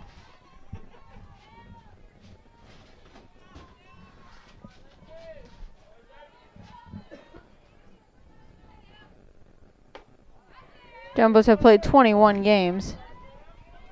There's strike 2, a good pitch there by Alholm on the inside corner. 1-2 now the count. Yeah, starting roughly half the games. If I remember correctly, that was a walk-off home run in Florida. So some clutch performances for the Jumbos and has been a very reliable option. Definitely, as now she faces a 2-2 count as that off-speed pitch missed high. Rachel Moore standing on first base.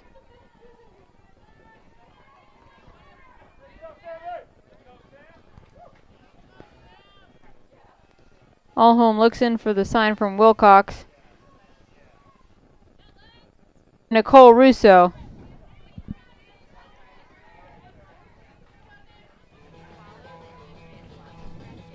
Russo the DP in this game. Another one of those substitutions. She did get an at-bat in the last game as at-bat of the second game.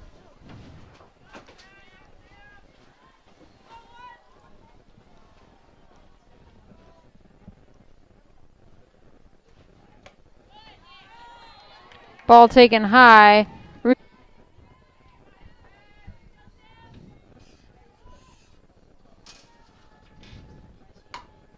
Russo grounds down the third base line, and the third basewoman Burnham is able to step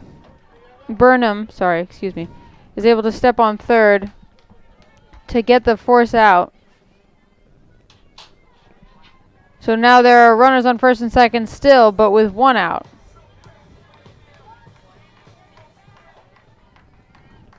The catcher number 22, Carrie-Ann Slayton. Carrie-Ann Slayton stepping in for her first at bat of the day. Fouls one back to the backstop. For a backup catcher, she's been a very serviceable option this season. Batting .286, which is following up a campaign her freshman year where she batted .333. She has 2 doubles and 4 RBIs this season. She swings and hits that hard down the third base line. Just foul. 0-2 is the count to Slayton now.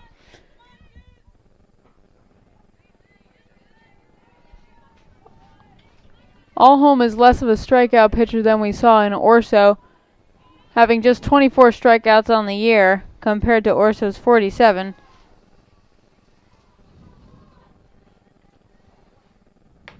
That rise pitch taken high, 1-2.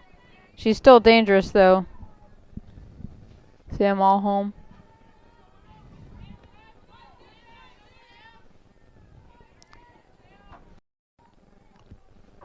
The 1-2. Taken outside and low. Ball 2, 2-2. Slayton laying off.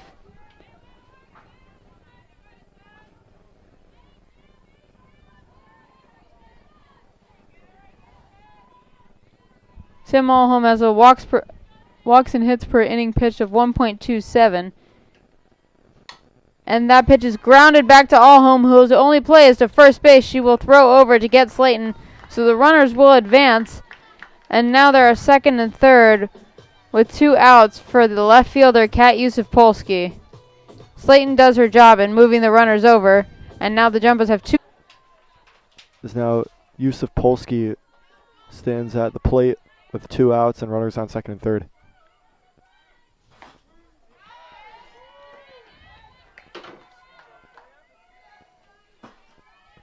Trying to break open this scoreless ball game.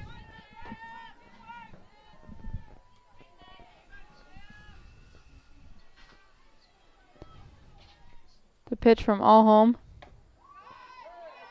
Yusuf-Polsky takes inside. 1-1.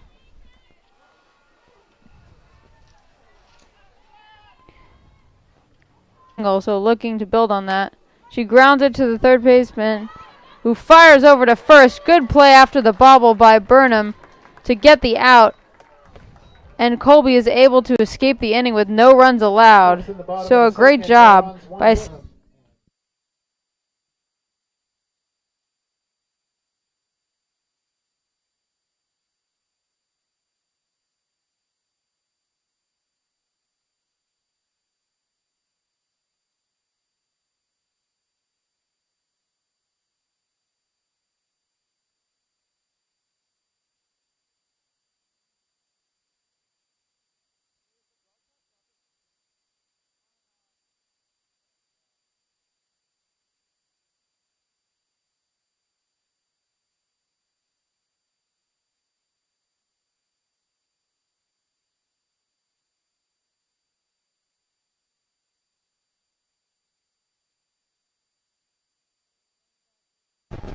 In the top of the third, DeCoco starts her third inning of work, facing the 7, 8, 9 hitters for this Colby lineup. As Schumacher, the second baseman, stands in. Takes strike 1, a good pitch by DeCoco. Curls that.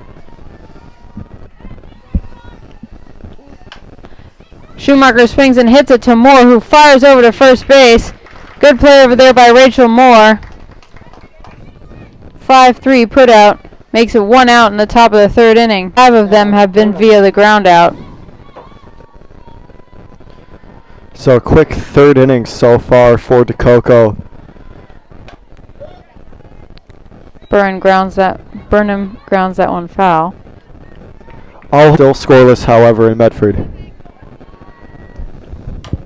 The 0-1 is grounded foul, so 0-2 now.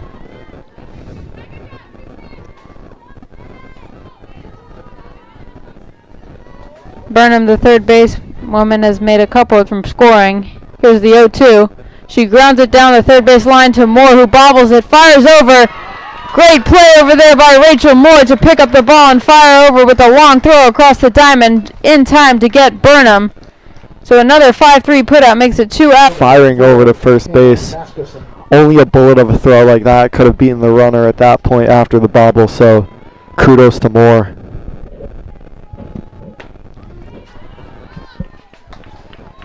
Masterson, the left fielder. In left field, we didn't see her in the first game. That pitch misses outside, 1-1. Masterson has struggled at the plate this season, hitting .235, as well as... Who fires across the diamond, and the Mules go 1-2-3 once again. Sophia DeCoco is cruising through 3 innings. 3 up, 3 down for Colby in the third. Moving to the bottom of the inning, due up for Tufts. Menez, linebacker.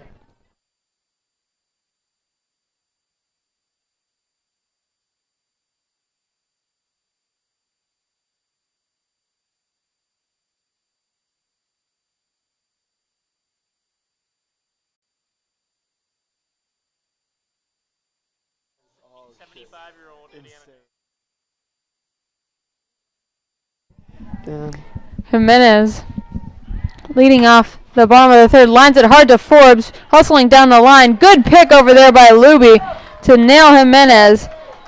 So that is her second ground out of the game, but a good play by Forbes and Luby on both sides. Haley Lineback now steps in for her second at bat, having grounded out to the second basewoman in her last at bat. Will face all home for the second time today.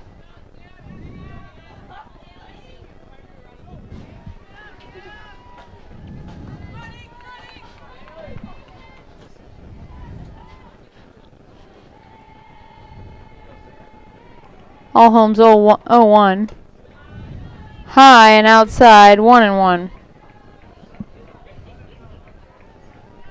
So despite DeCoco's quick work of the Colby lineup first time through the order, Colby's pitching and defense keeping it together with 1 out and no runners on in the bottom of the third inning.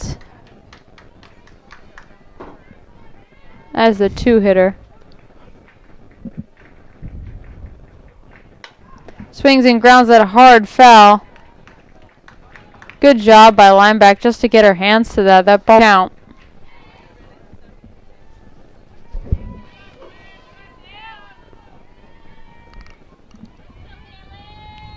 Here's the 1-2 pitch from all home. High and outside. Good eye from Lineback.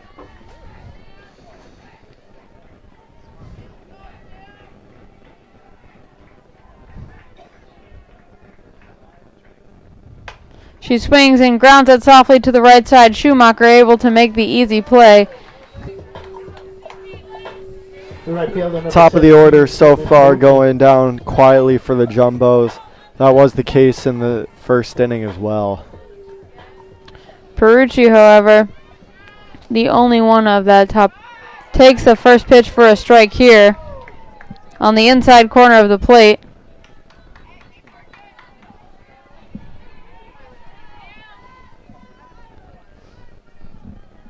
All home working that inside corner well to be able to burn a strike in there. Strike 2, 0-2 now on Caitlin Perucci.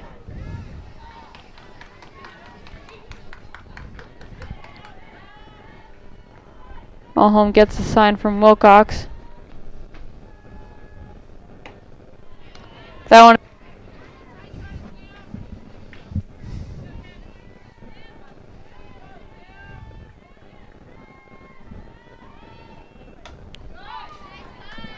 Perucci waits on that off-speed pitch, but is just under it. Fouls it. That one was damaged or got nicked up.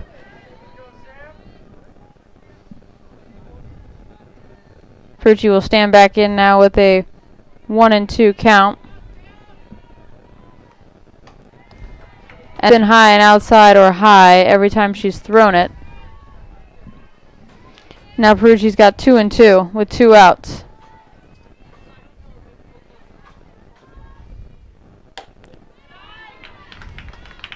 That pitch. It was a good pitch on the outside corner. Just missed off the plate. Good job by Perucci to work her way back from an 0-2 count now to full. And swings and grounds it to the left side. Burnham fires over to first base. Bottom of the third, moving to the fourth.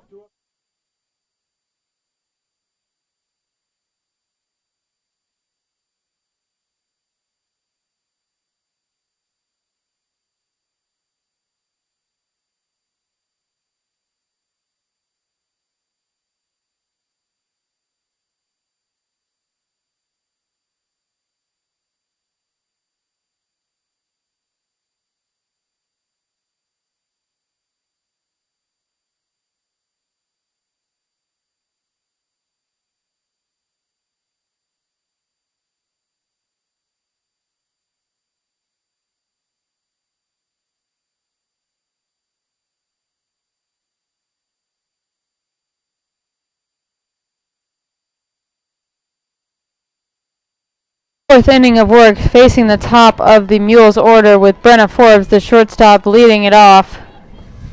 Struck out swinging in her last at-bat. Grounds it softly to the pitcher, DeCoco, who makes the play over at first base.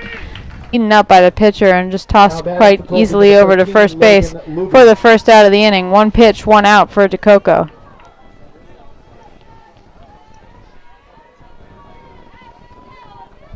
Logan Luby stands in now.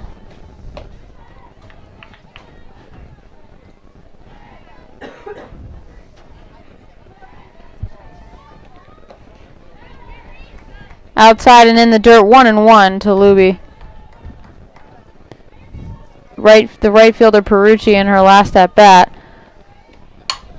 Hits that hard to the shortstop Steinberg, who fires over to first base for the out. So there are two quick outs for DeCoco.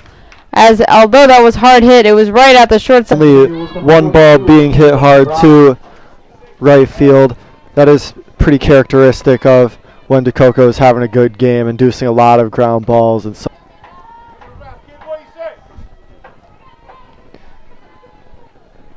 The 0-1. Swung and grounded softly to the shortstop Steinberg, who picks it up, fires over to lineback at first base. And the Mules once again go 1-2-3 in the top of the fourth inning, and we head to the bottom of the fourth. 0-0.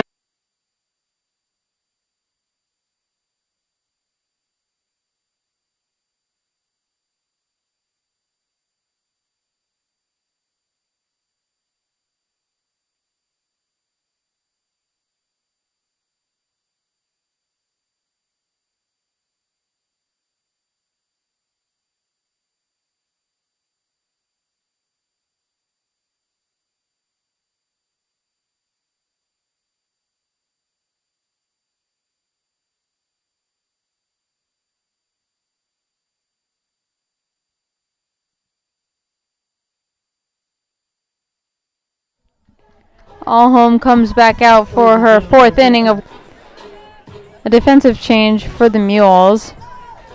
Menyo coming in at second base for Schumacher. Steinberg up for the Jumbos.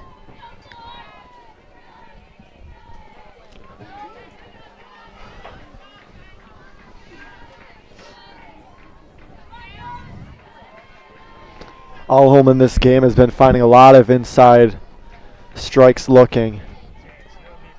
That was to nail Steinberg at first base. Looked like the throw beat her by maybe a half step. Really good play by Forbes to be able to pick up that ball after it got past Allhome. She was safe from this angle, however, I agree with you. And the umpire, I believe she was out. Rachel Moore foul tips into the mask of Wilcox. She looks to be okay. Umpire fixing the mound here. Allhome will take the time to have a discussion with some of her infielders. Always a threat. Cassidy. And so the Jumbos top now Newman, who reached last time with a walk. Once again has a good eye and takes that first pitch low for ball 1. The Jumbo's first 5 hitters.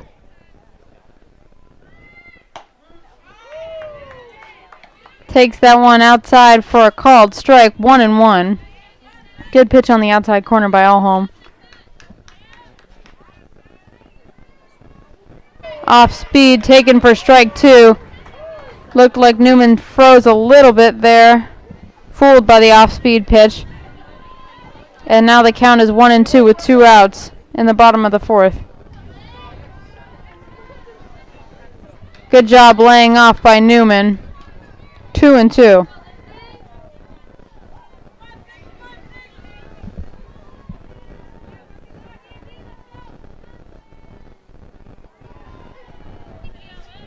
Staying alive in this at-bat, still 2-2.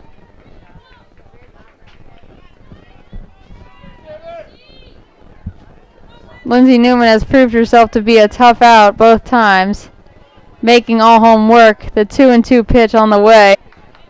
And like you said, Newman has been a difficult at-bat for pitchers this season, only striking out twice. However, she hasn't walked much, only walked 3 times, but still a respectable amount. And there's her second. The DP number 11, Nicole Russo.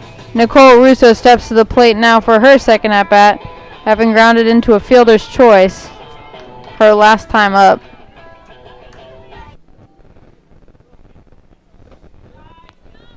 That ball taken low for ball 1 from Allhome.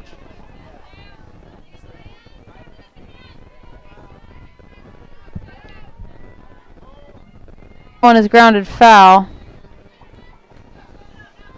Neither pitcher giving hitters anything over the plate to be able to hit hard. That's true. Usually DeCoco being the pitcher, we don't typically characterize as the strike. Strike 2 on the inside part of the plate. Russo taking all the way, 1-2.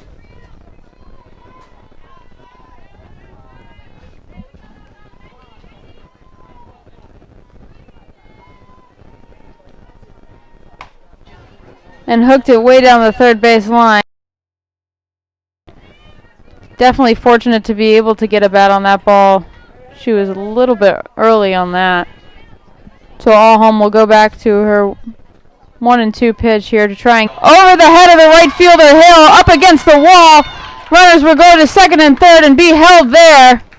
So Newman held at third base as a good throw from Jackie Hill made it back into the infield, able to prevent a run from scoring.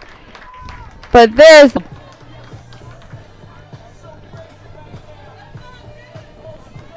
catcher, number 22, Carrie Ann Slayton. Carrie Ann Slayton will stand in for her second at bat of the game. Strike 1 on the outside part of the plate.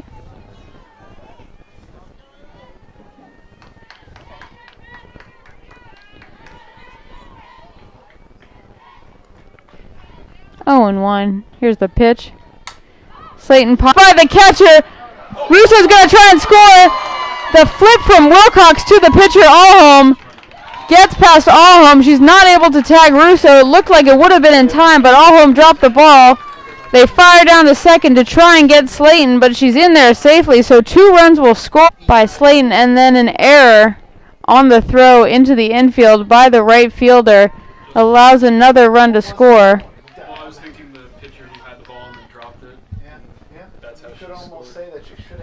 Ball was popped up to just the right location in shallow right field, scoring 2 runs when there were 2 outs and runners on second and third. This time it's the Jumbos doing it, except also having that second run score on an error. Now batting for the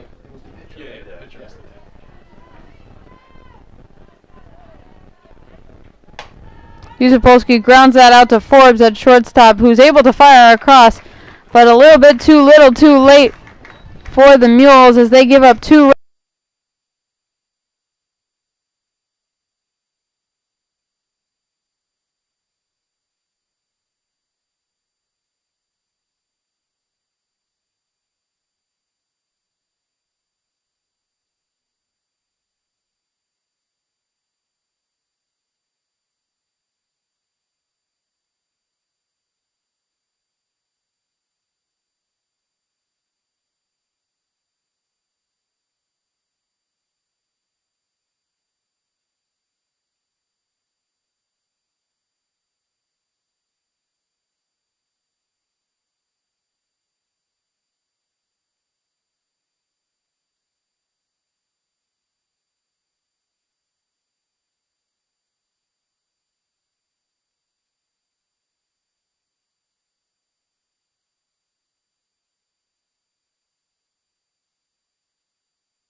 Now,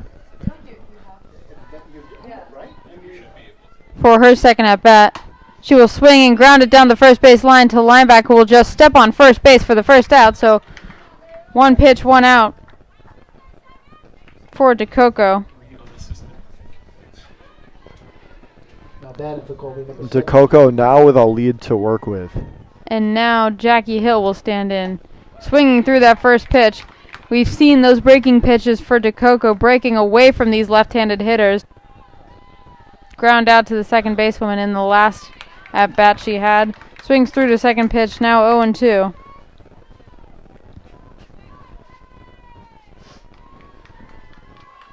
By Luby in that first inning to right field. As Hill grounds that foul down the first base line. Stays alive, 0-2 still.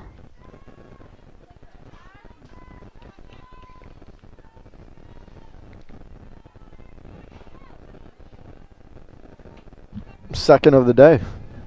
Yeah, her second strikeout of the day. Everything else has been, everything but one has been a ground ball out. Now there are 2 outs and Carissa Cassidy coming to the plate, the center fielder for the Mules. Ball, so 1-0. Bunting for a hit might be the best strategy the way DeCoco is pitching right now, even with 2 outs. The corners are crashing here. She swings and 3 again in the top of the 5th. Moving to the bottom of the inning for the Jumbos, Duop Jimenez.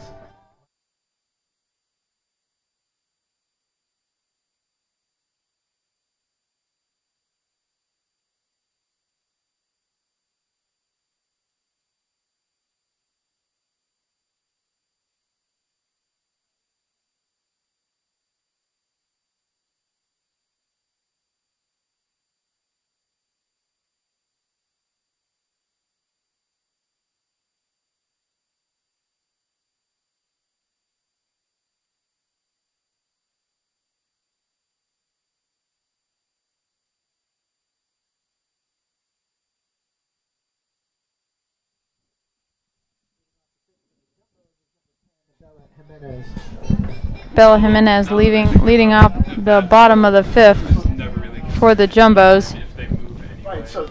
Allhome still out there for the Mules. Off the shin guard of Wilcox, so ball 1, 1-0. I mean, Nicole definitely took third. Once that thing dropped and it was a hit, Nicole advanced to third because of the single. Jimenez so far 0 for 2 on the day. I know that we can give 2 errors on like 1 base. 2 ground lines that. And a great catch by the shortstop Forbes, able to get over there in time to catch the looping liner. You see the speed of Forbes come into play there as she was able to track that down before it could fall into left field. As Kayla McCabe is going to come in to hit for Haley Lineback. Thank you. Kayla McCabe is one of those hitters on this Jumbo's offense that has Ladies and gentlemen, your attention please. come in. Didn't get a hit. Got a hit in the Hamilton series. Played many games last year, 30 games, but has seen a diminish in her role this season. She stands in. She's appeared in 10 games, only started 3. Appeared in 11, started 3 with yesterday's game. The 0-1 from Allhome. McCabe lines that to the shortstop Forbes. So the pinch hit situation doesn't quite pay off for the Jumbos. As now Perucci stands in. The right fielder, number 17, Caitlin Perucci.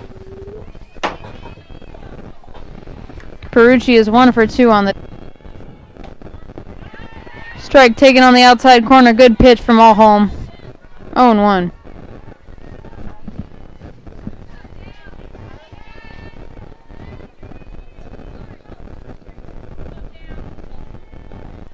From Perucci. That pitch broke back towards the middle of the plate, but Perucci swung right over it as it was almost at her ankles. 0-2 the count as Allhome will look to get the 3rd out of the inning here. Thinning, but they still lead it 2-0 going into the top of the 6th.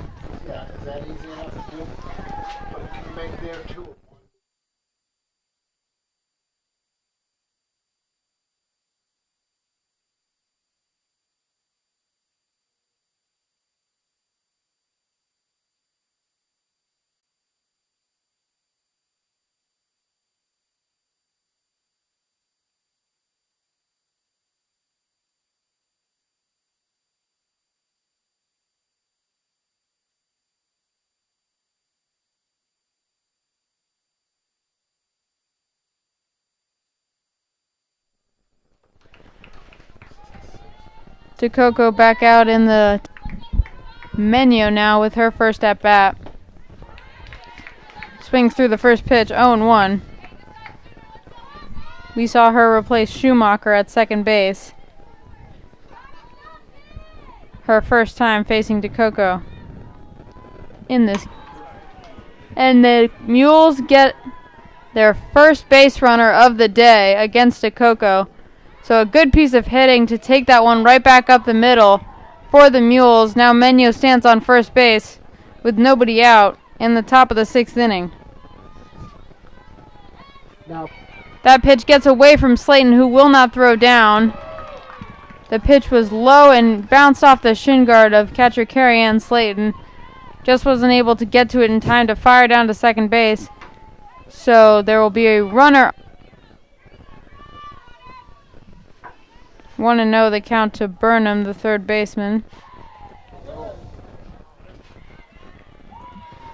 And she will get hit by a pitch and go down to first base, throwing a wild pitch and hitting the next batter. Hannah Masterson, the number 9 hitter and the left fielder, coming up with 2 on and nobody out as the winning run right now. Squares to bunt, pulls it back, but it is caught. A big change in mood in this game. DeCoco had thrown 5 perfect innings, but now very quickly runners on first and second and no outs. Only up 2 runs, so. And squaring to bunt on the last 2 pitches. Not sure if she'll square to bunt now with 2 strikes. The corner's still in for the Jumbos. She won't swing at that pitch outside, 1-2. DeCoco looking to get a crucial first out of this inning, as Masterson will fly that out to right field. Perucci will make the catch and fire into the infield. Good throw over there to Steinberg, the cutoff woman, to prevent the runners. The Mules base runners didn't look ready to tag up on that, but regardless, a great job by Perucci to get that ball back into the shortstop Steinberg. Forbes squares to bunt, lays it down. Looks like it's foul. It is a speedy runner, so any bunt that she lays down does have a chance of being a base hit, so not necessarily a sacrifice play. But regardless, a sacrifice would move the runners up. DeCoco and a fielder's choice for Brenna Forbes.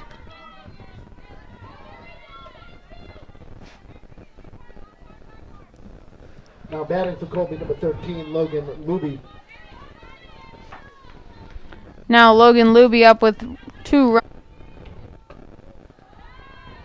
That pitch taken low and inside for ball 1, 1-0. And although she hasn't reached base yet in this game, she has made some hard contact off DeCoco, lining in the count 2-0. Slayton doing a good job to keep that one in front of her.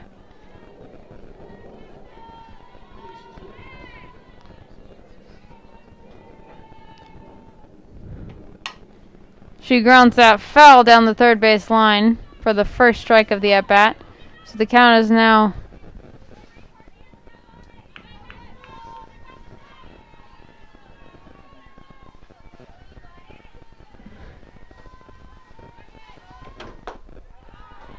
low and outside, 3.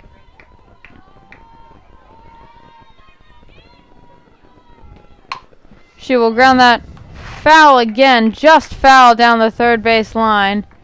Looked like it had a chance to be fair, and it would have gotten past the third basewoman right on the pitch.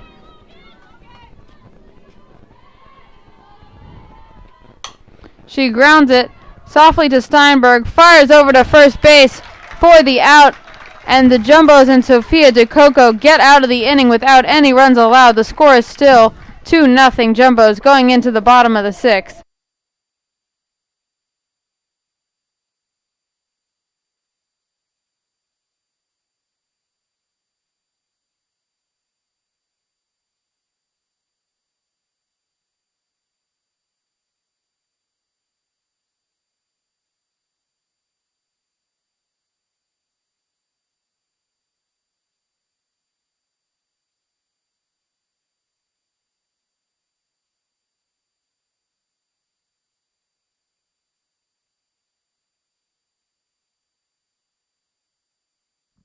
Tufts sixth is the shortstop, number 4, Josie Steinberg.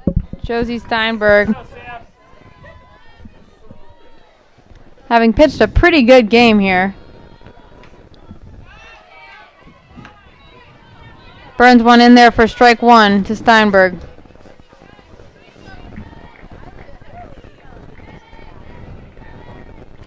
Off speed, taken outside. Ball 1-1-1. This has had all the makings of an aces duel. All home, only a looped pop fly to shallow right field. Yeah, the bloop hit along with some errors by the Colby defense allowed those 2 runs to score. There's her first hit of the day. Sorry, of the game, not the day. As she did a good job getting her hands to that pitch, which was inside.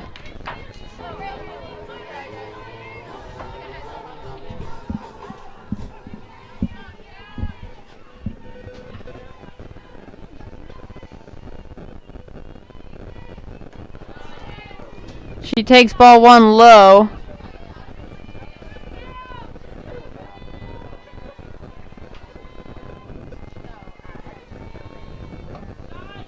Takes a hard lead off of first base, Steinberg does, but Rachel Moore takes that for ball 2, so the count is now 2-0. There's a strike on the outside corner, so All Home finally gets on the right side of the count. The count is now 2-1, a hitter's count for Rachel Moore, who we have seen put the ball in play. She swings at an inside pitch and grounds it foul. That pitch was probably inside. She's able to get a piece, but it goes foul for strike 2, so the count is now 2-2. Great pitch by All Home there to get more swing. 2-2 pitch from All Home on the way. High. Pop down the first base line. Incredible catch. And the catch is made over there by Luby right up against the Colby dugout.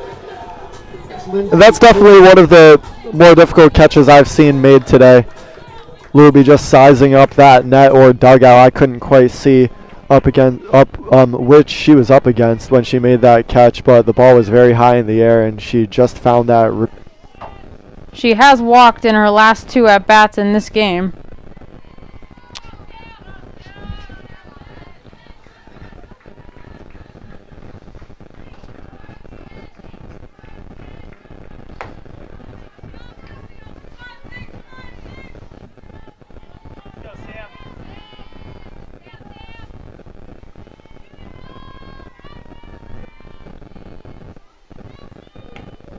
Takes that one low and inside. Ball first on that pitch, but Steinberg stays put. Wilcox doing a good job keeping that in front of her. Here's the 2-1 from All Home. Newman swings through. Now Wilcox will throw down to first. Steinberg heads. Now the count is 2-2 to Newman.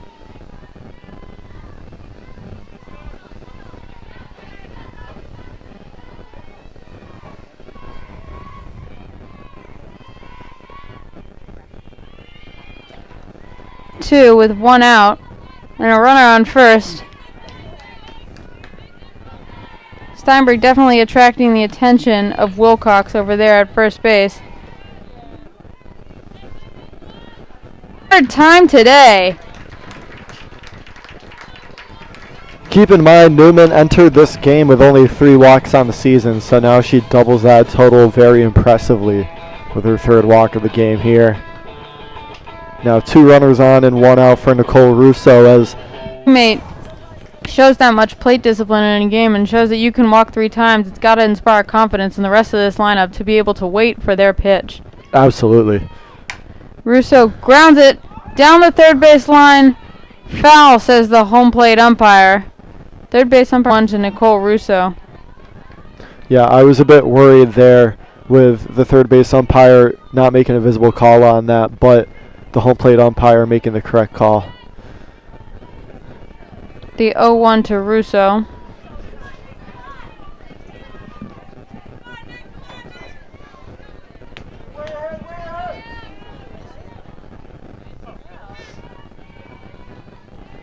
Allhome looks in for the sign from Wilcox.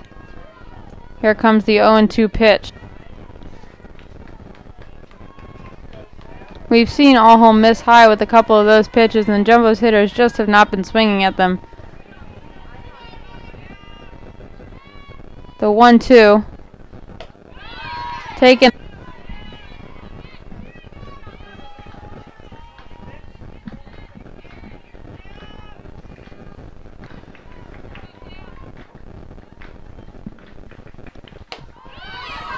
Will take high again. Very good take by Russo on that last pitch.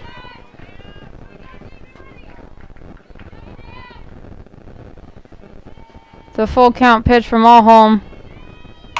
Fouled right to the second baseman. Sorry, not fouled. Hit right to. Now there are 2 outs with runners in scoring position for Carrie-Ann Slayton, who will come up once again with runners on. The catcher, number 22, Carrie-Ann Slayton. Good job by the Jumbo's base runners to get quickly enough off the second basewoman to get an out at second base, but she didn't as the runners advance. Yeah, now Carrie-Ann Slayton will stand in with a 1-0 count. We saw her hit that bloop single to right field in the 3rd inning.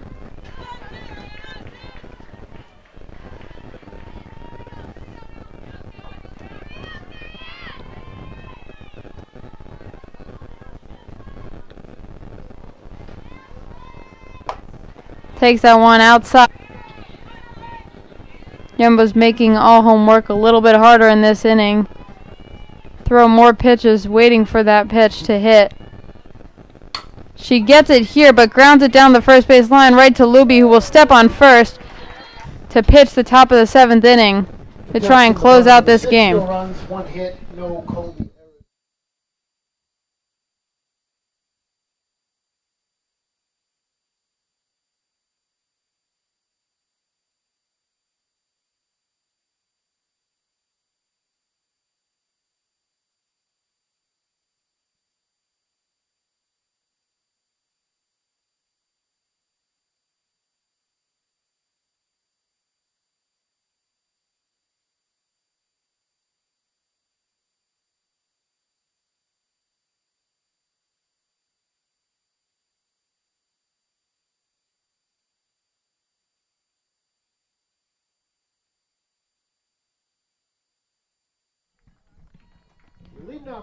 Sophia DeCoco back out to pitch Amanda Cabral.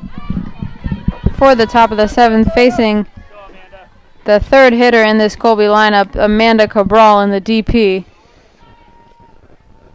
Cabral has grounded out both times to the 3rd basewoman, Rachel Moore, in her last 2 at-bats. Looking to get something going for the Mules here. She will ground that off the glove of DeCoco, which will take it past.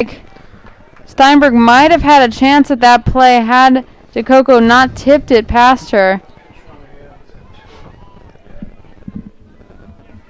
And the Mules will pinch run for Cabral over there at first base.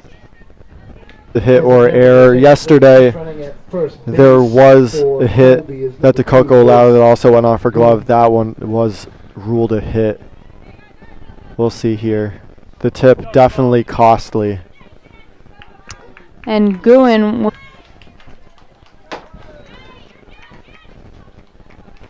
fouls one. 0-1 now.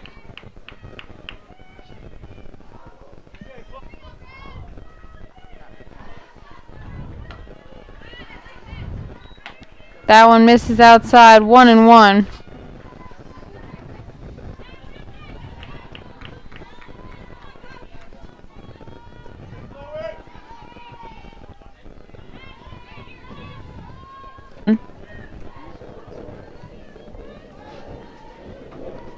So finally in these 6th and 7th innings, the Colby bats not only coming to life but working these counts against DeCoco. And that one will just get past. And the right fielder, Jackie Hill, coming up to bat. Slayton coming out to talk to DeCoco. As the Jumbos will make a pitching change here. It looks like Emily did it in the exact same situation that she faced in the last game, with 1st and 2nd with nobody out. So So 2 pressure situations for this first-year pitcher. She was able to get out of it in the last one. Now pitching for the Jumbos, number 16, Emily Doty.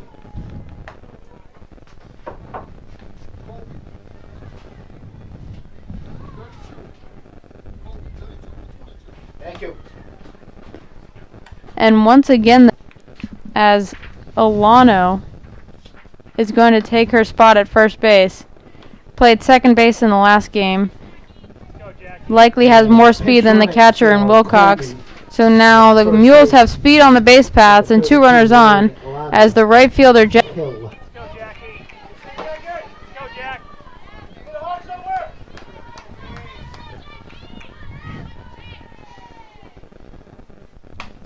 She pops that one up behind the screen.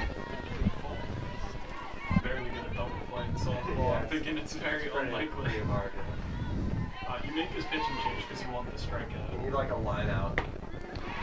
There is strike 2 on the outside corner. Really good pitch from Doty there. Now she has Owen. Absolutely, a great job by Doty to catch that bottom outside corner. And she will execute the same type of pitch. Hill just gets a little bit of it, fouling it back to the backstop. Almost got it by her there, but Hill able to stay right on that. Once again, just gets a little bit of that pitch, fouling it straight back to the backstop. Staying alive, doing a good job protecting the plate here with 2 strikes.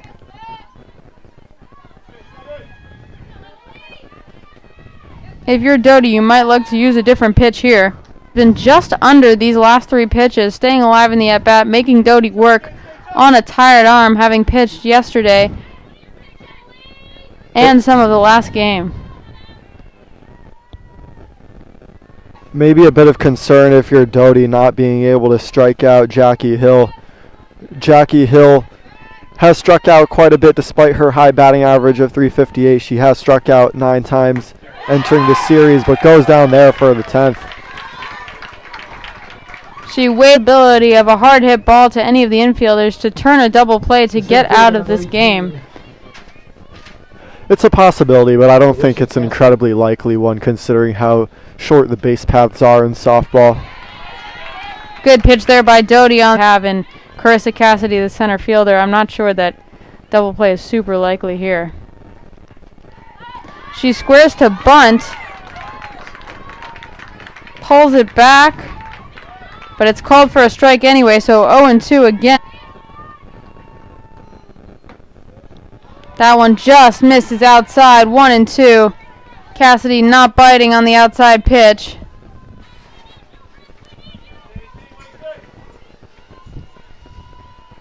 Strike 3, there's another strikeout for Emily Doty. The last 2 hitters have gone down swinging. And here is the Mules' last chance in Menyo, the second basewoman. Mules, number 15, Liv Menyo.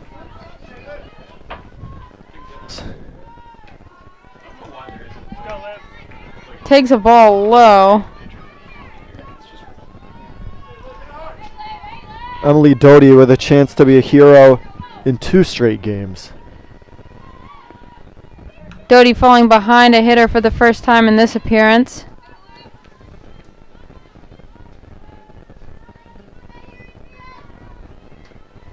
The 2-0. She swings through that one, 2-1. Slayton gives a nod of approval, 2-1.